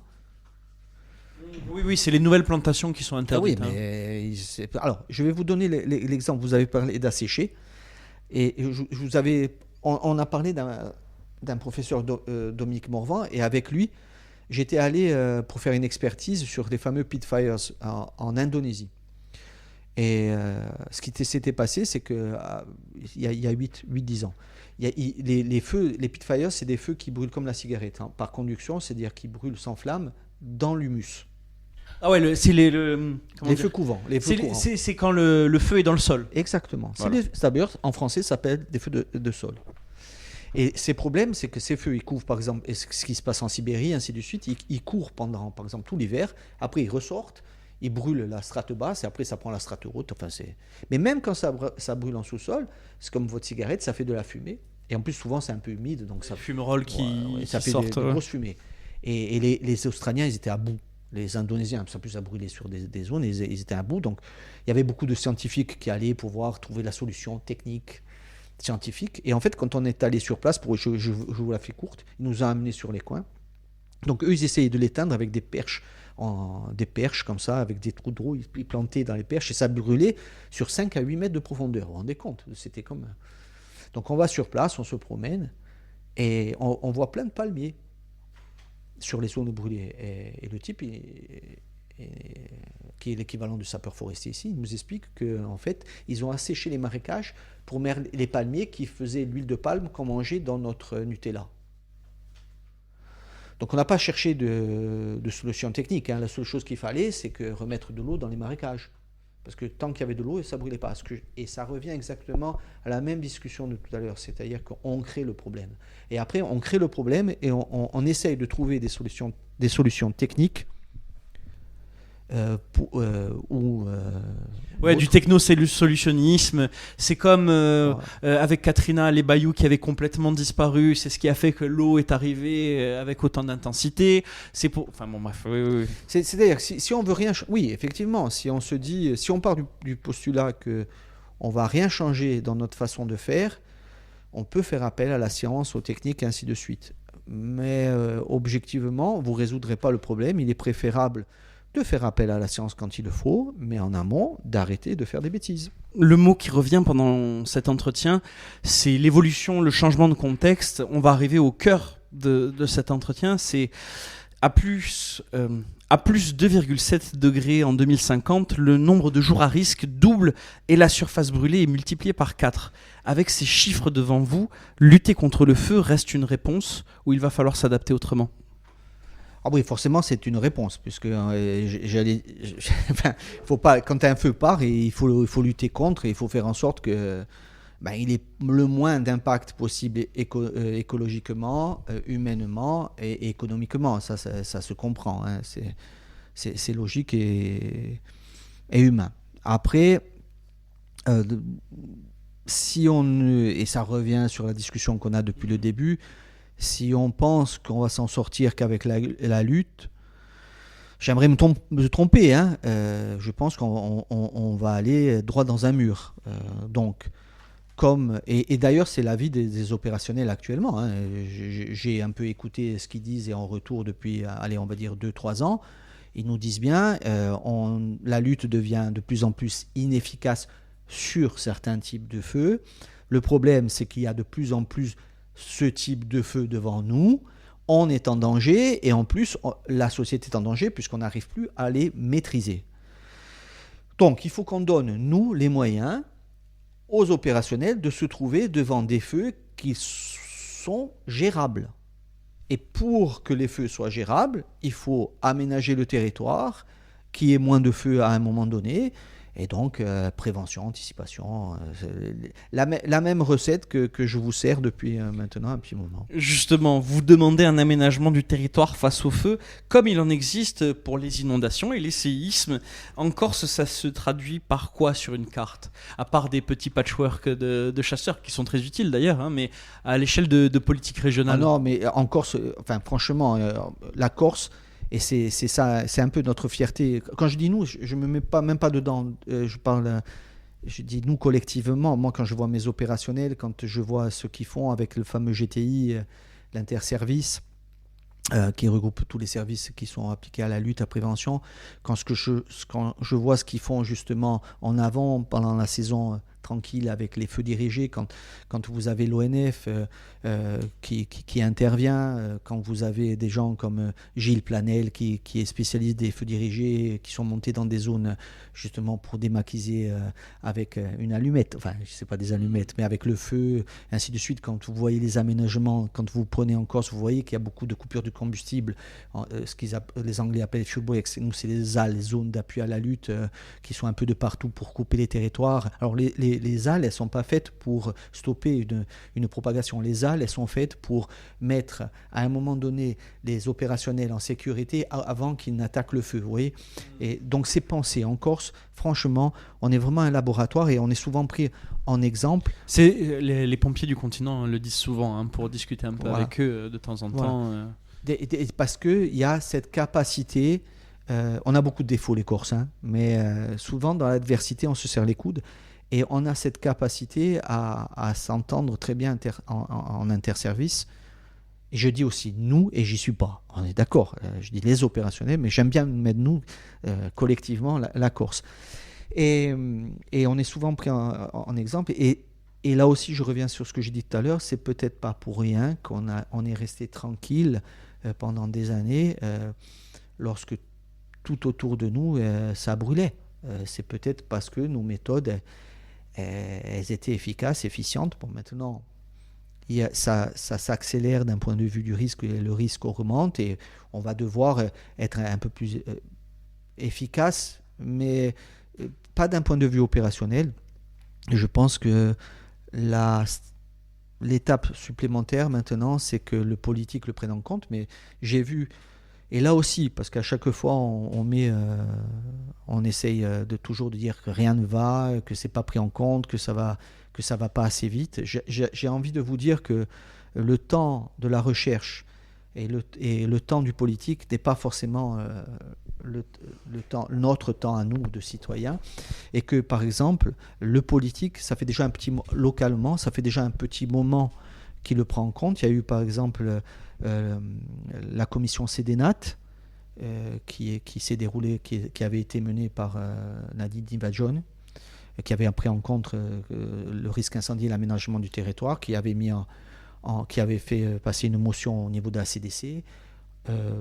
Sachez quand même qu'au niveau de la Commission européenne, dans un rapport, l'exemple Corse a été mis en valeur. C'est passé au niveau aussi de l'Assemblée nationale. C'est pas rien que notre petite île elle soit prise en exemple. Au niveau de l'ONU aussi, c'est pris en exemple. Donc ça veut dire que... Alors, ça ne veut pas dire qu'on doit bomber le torse et de dire nous sommes les plus beaux et les plus forts. Il faut être très humble. Là aussi, je reviens sur ça. L'humilité, c'est une qualité essentielle face à ce type d'événement.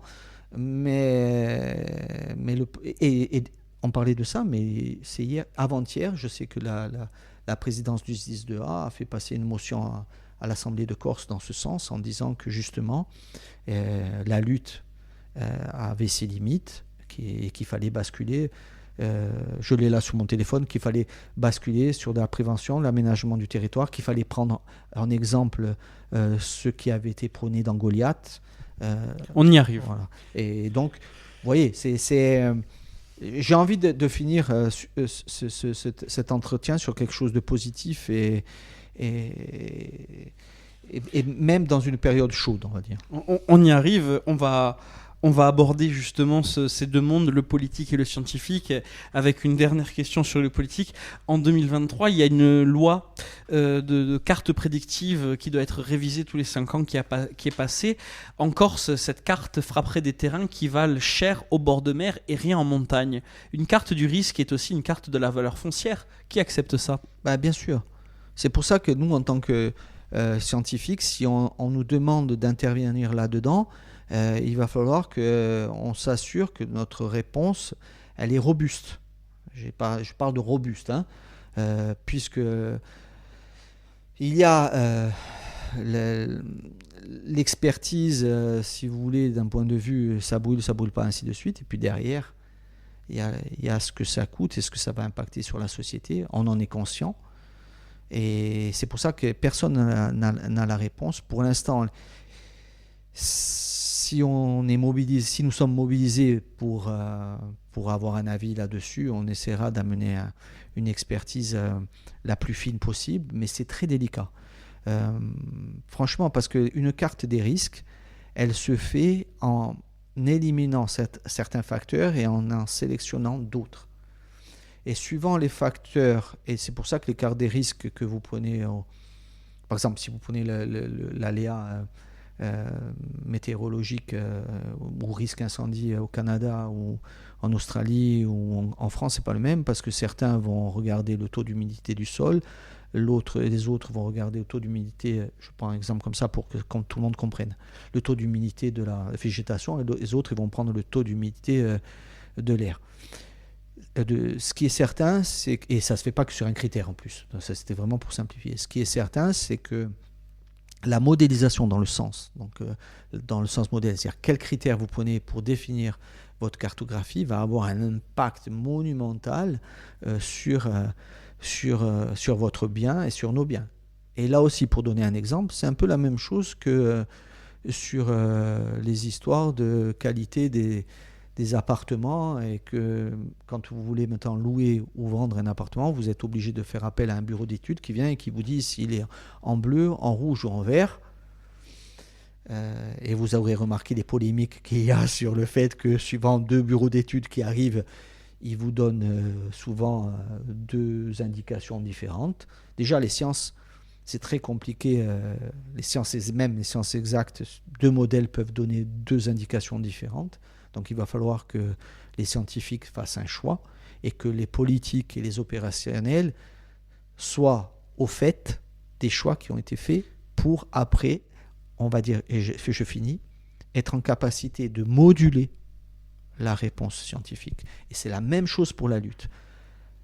Il ne suffit pas de donner un résultat pour prendre ce résultat de face et l'utiliser. C'est exactement la même chose que pour la météo. Vous avez des modèles météorologiques qui vous donnent des informations. Mais le métier de météorologue, c'est autre chose. Moi, je serais incapable, scientifiquement, de faire le même travail que quelqu'un de Météo France. Et pourtant, on a reçu Patrick Révillou. Voilà.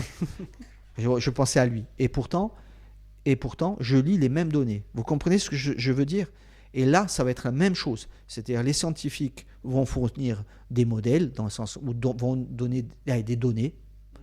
Après, il faut que celui qui utilise les données soit en capacité de les interpréter, de les moduler. Ça veut dire quoi ? Qu'en fonction de la sensibilité politique des élus, il y aura une interprétation des données scientifiques qui va différer ? Ah, ça, c'est encore autre chose. Ça, vous basculez sur autre chose. Ça, c'est sur de l'interprétation. Non, même pas. Je vais vous donner là aussi un cas concret. J'aime bien donner des cas concrets. C'est mieux, comme ça, voilà. Tout le monde comprend. On va parler des modèles. On parlait de la lutte et des simulateurs avec les modèles qui sont utilisés. Des modèles, de la modélisation, il en existe en gros 3 grandes familles. Vous avez ce qu'on appelle la modélisation empirique, la modélisation physique pure et la modélisation physique simplifiée. On oublie les deux derniers et on parle de ceux qui sont opérationnels, c'est les modèles empiriques. Pour l'instant, il n'y avait que ça qui est utilisé. Les modèles empiriques, on dit empiriques parce qu'ils sont construits à partir d'expériences et de façon statistique. C'est des petites règles de mathématiques, c'est-à-dire que, par exemple, si vous savez que dans cette pièce, vous venez tous les jours à la même heure que vous relevez des données, vous allez faire une moyenne des données, vous dites dans cette pièce, c'est à peu près toujours la même chose. On est d'accord ? On a dit au début que les moyennes, ça servait à rien. On va arriver là, justement. Et donc, par exemple, prenez le cas où un modèle a été conçu sur du maquis de 4 mètres en Corse. D'accord ? Ce modèle, il est statistique, empirique, il est multi.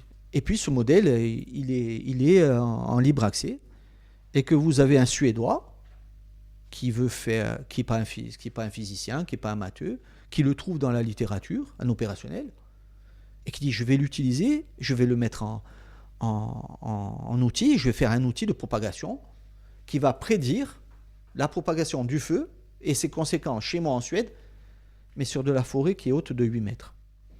Le modèle, le simulateur, il va vous donner un résultat, mais c'est un résultat qui est erroné. C'est ça qu'on tombe des robustes. Et c'est ça, alors maintenant, pourquoi je finis sur ça ? Parce que c'est ce qui se passe 9 fois sur 10 dans le monde entier.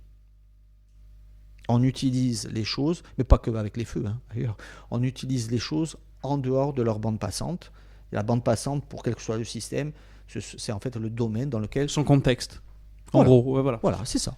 Et dernière question sur les cartes à risque. Est-ce qu'à terme, un plan local d'urbanisme ou même un document à l'échelle de la Corse pourrait avoir un chapitre élaboré par les scientifiques en disant voilà, là on construit pas parce qu'il y a des risques d'incendie? Alors je ne dirais pas construit par les scientifiques, il ne faudrait surtout pas. Les scientifiques, je vais me tirer une balle dans le pied, on est assez particulier. On a notre monde à part. D'ailleurs, le gros problème qu'on a eu pendant des années, et notre grosse force en Corse, ça a été qu'on a été en capacité, les scientifiques, le sens large, de parler avec les opérationnels et décideurs et de se comprendre. C'est ça qui a fait que maintenant on est pris en exemple et que c'est fait ailleurs. Le GTI. Alors, au travers du GTI qui était...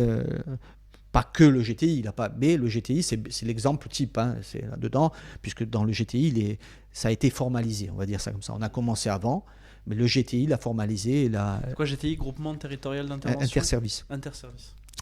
Et donc, si vous voulez, attends, je ne sais plus où j'en étais là.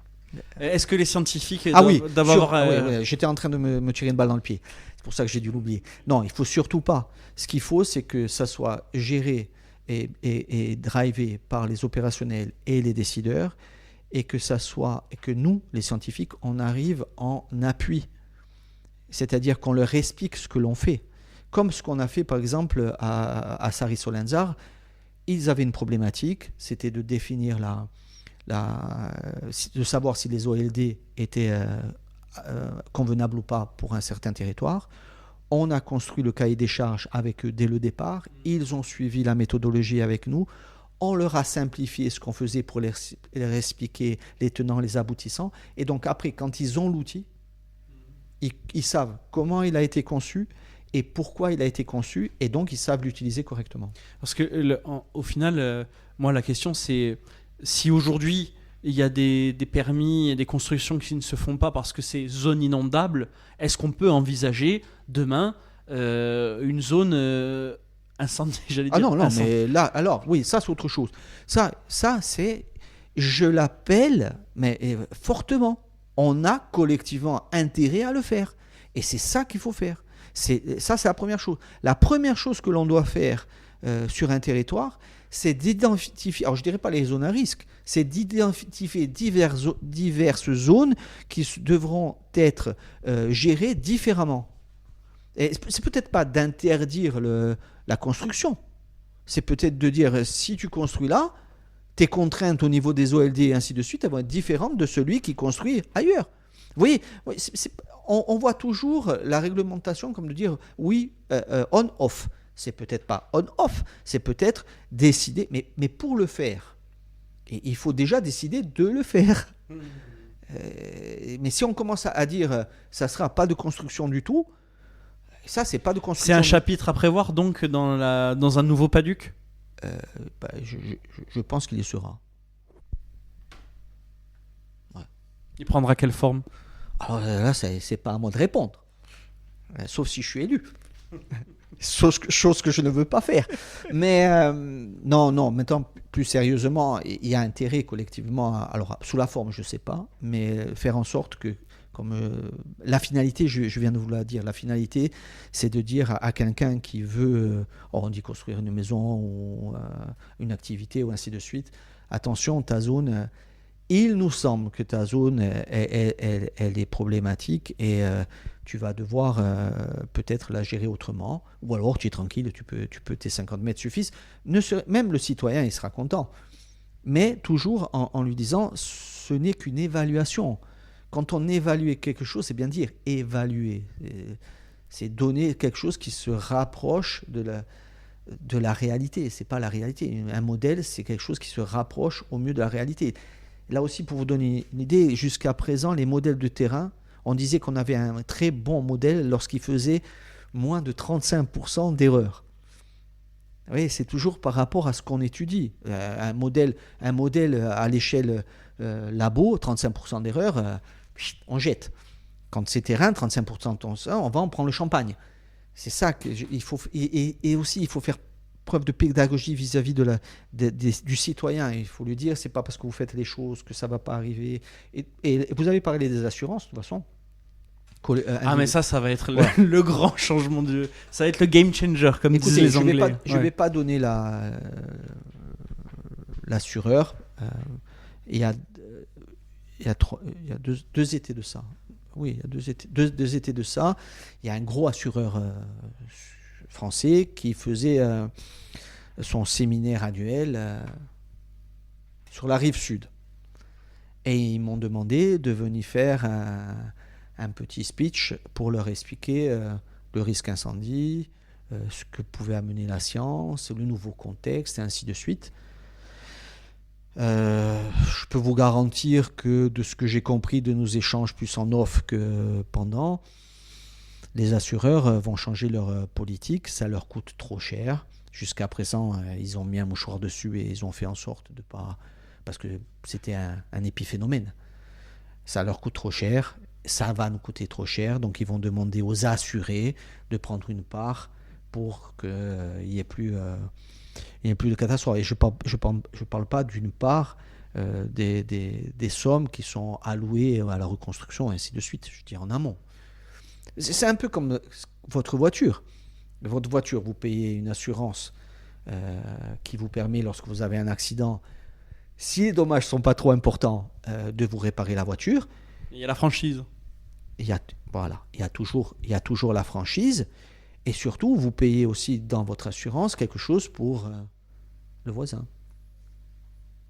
Et le contrôle technique permet à l'assureur de s'assurer que votre véhicule est dans un état qui ne va pas provoquer trop l'accident. Voilà, c'est un peu la même logique. Il faudrait quoi, un contrôle annuel des administratifs pour voir si les habitations, les logements, les terrains sont à risque, si les normes sont respectées. Voilà, mais ça, c'est obligatoire. Hein.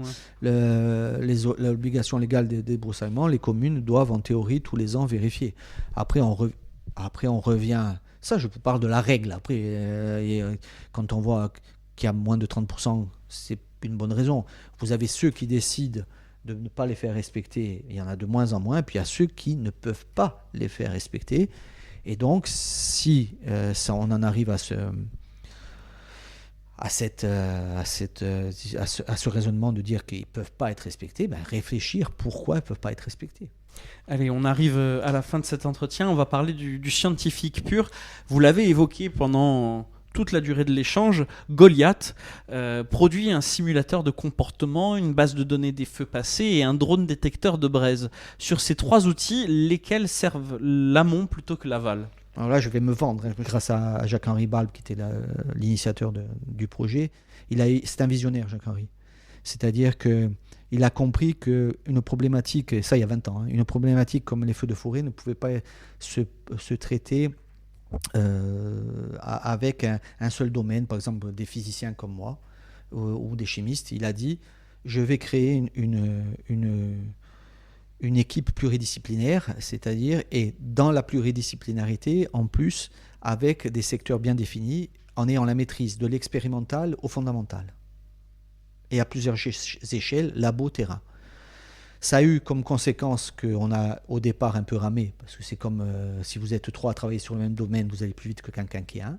Par contre, quand vous avez la maîtrise de la chaîne, après, quand tout le monde est à sa puissance de frappe, on va beaucoup plus vite. Et c'est pour ça que Corté, on est devenu quand même, pas une référence, mais quand on parle des feux, même mondialement, on est dans les 2-3 équipes qui reviennent devant. Bon, au niveau à la France, c'est sûr que maintenant, on a pris le leadership assez aisément. Donc, pour revenir, alors Goliath, il n'y a pas que ça.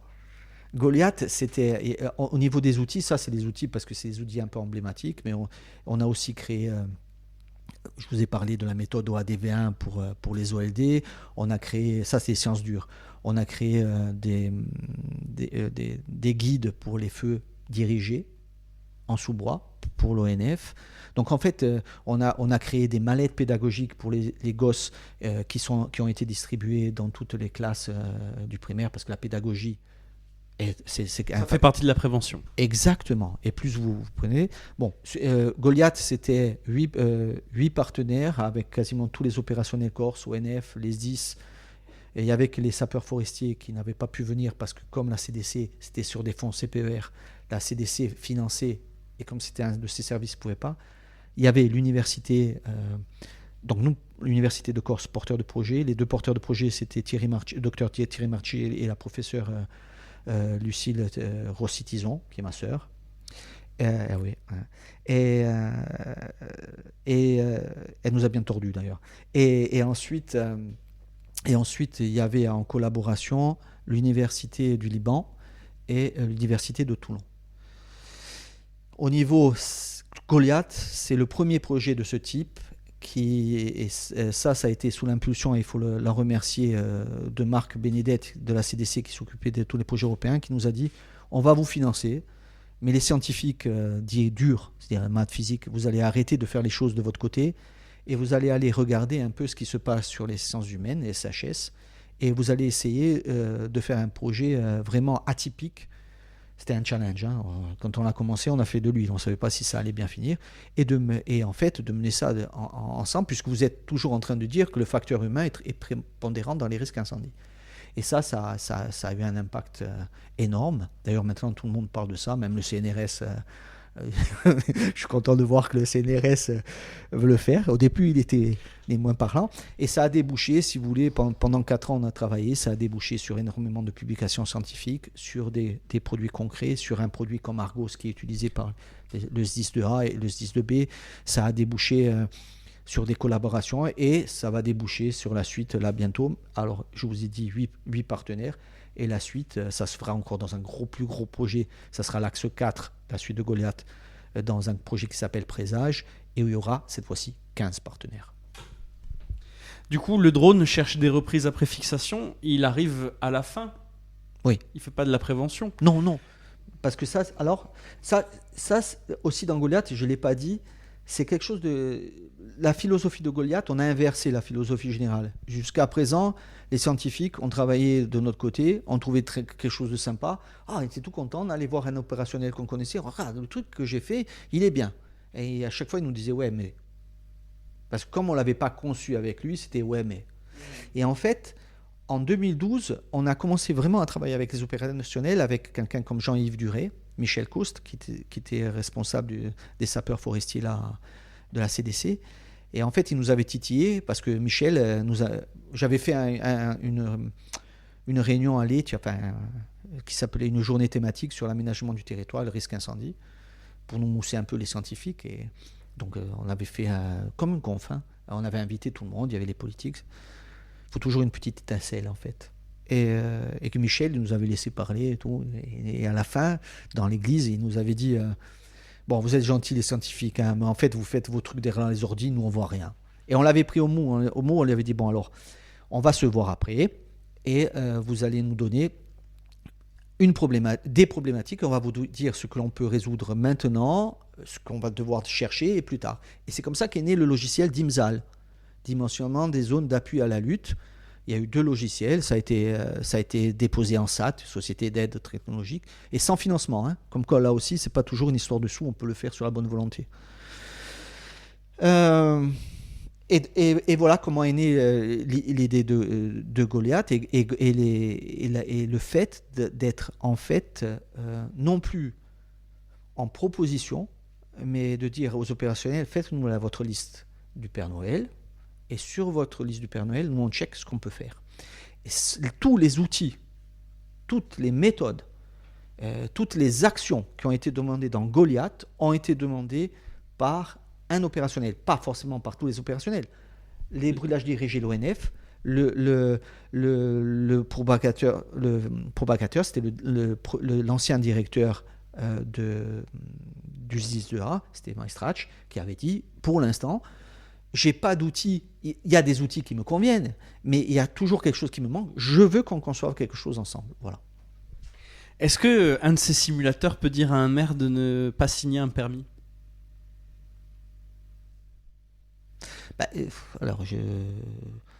Il faudrait d'abord... Alors, la question, on revient en arrière. Les simulateurs, et la réponse d'un simulateur, c'est pas de dire vous avez pas à construire ou pas.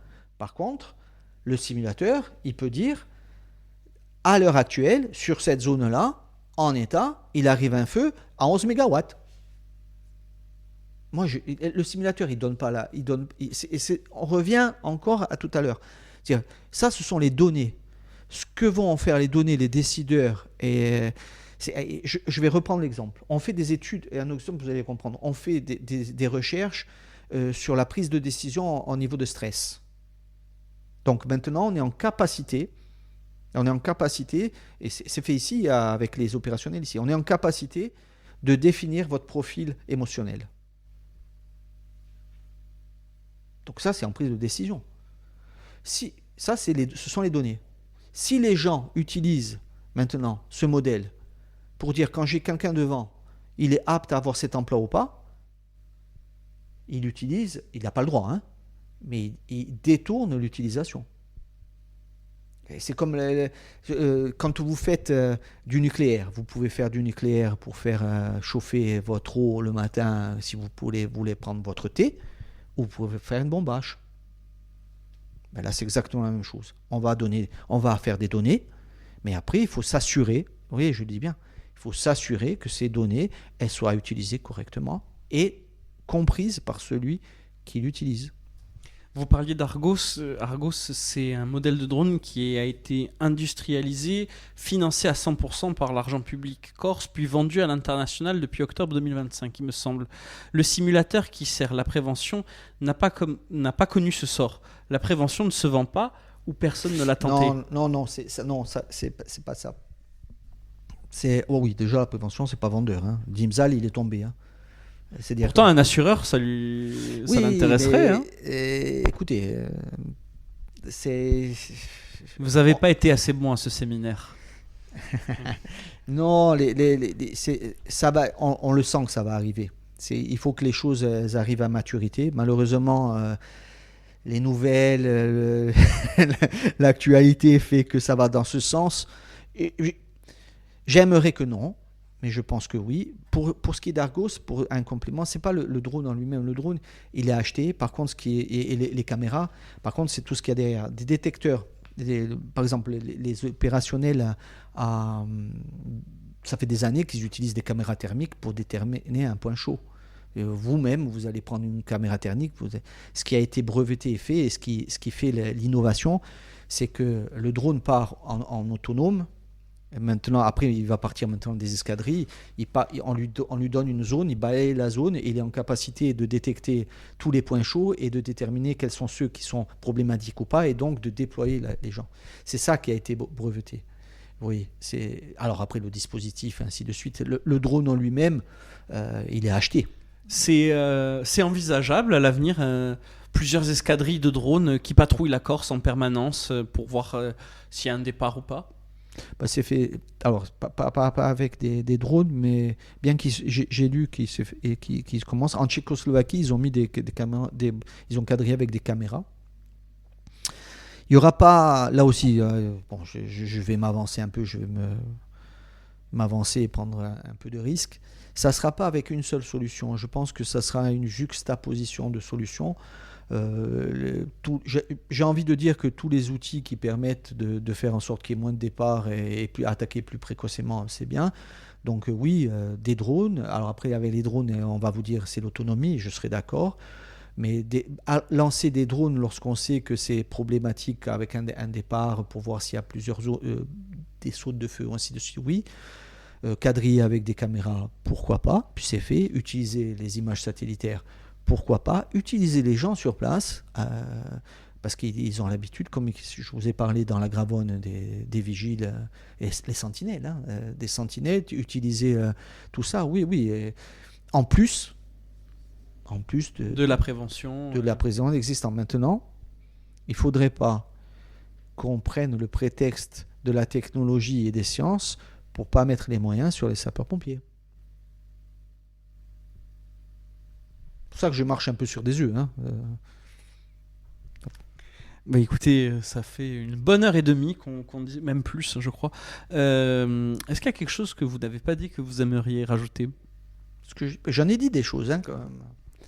Non, je veux finir sur quelque chose de positif. Je crois que collectivement, alors je vais parler pour la Corse et après plus généralement. Je pense que collectivement en Corse, et là aussi je l'ai dit, mais quand on se chamaille beaucoup, mais lorsqu'on est dans l'adversité, on arrive à se serrer les coudes et qu'on va se serrer les coudes pour s'en sortir. Et j'ai espoir. Il y a un politique, quand l'université de Corse, quand certains revendiquaient que l'université de Corse devait être mise en place, avait dit donnez-leur, ça permettra de plus les avoir chez nous. Non, il n'avait pas dit ça. C'était un politique, en plus c'était un des nôtres, c'était un politique local. Il avait dit au moins on formera des gardes champêtres, comme si le fait d'être garde champêtre déjà c'était façon de balayer d'un revers de main. Écoutez, je trouve que pour une université qui ne veut former que des gardes champêtres, on s'en sort pas trop mal, et que si on peut amener notre contribution, là je parle en tant que scientifique, à notre société actuellement, on sera fiers et on se rendra utile. Merci beaucoup Jean-Louis Rossi. Merci à vous.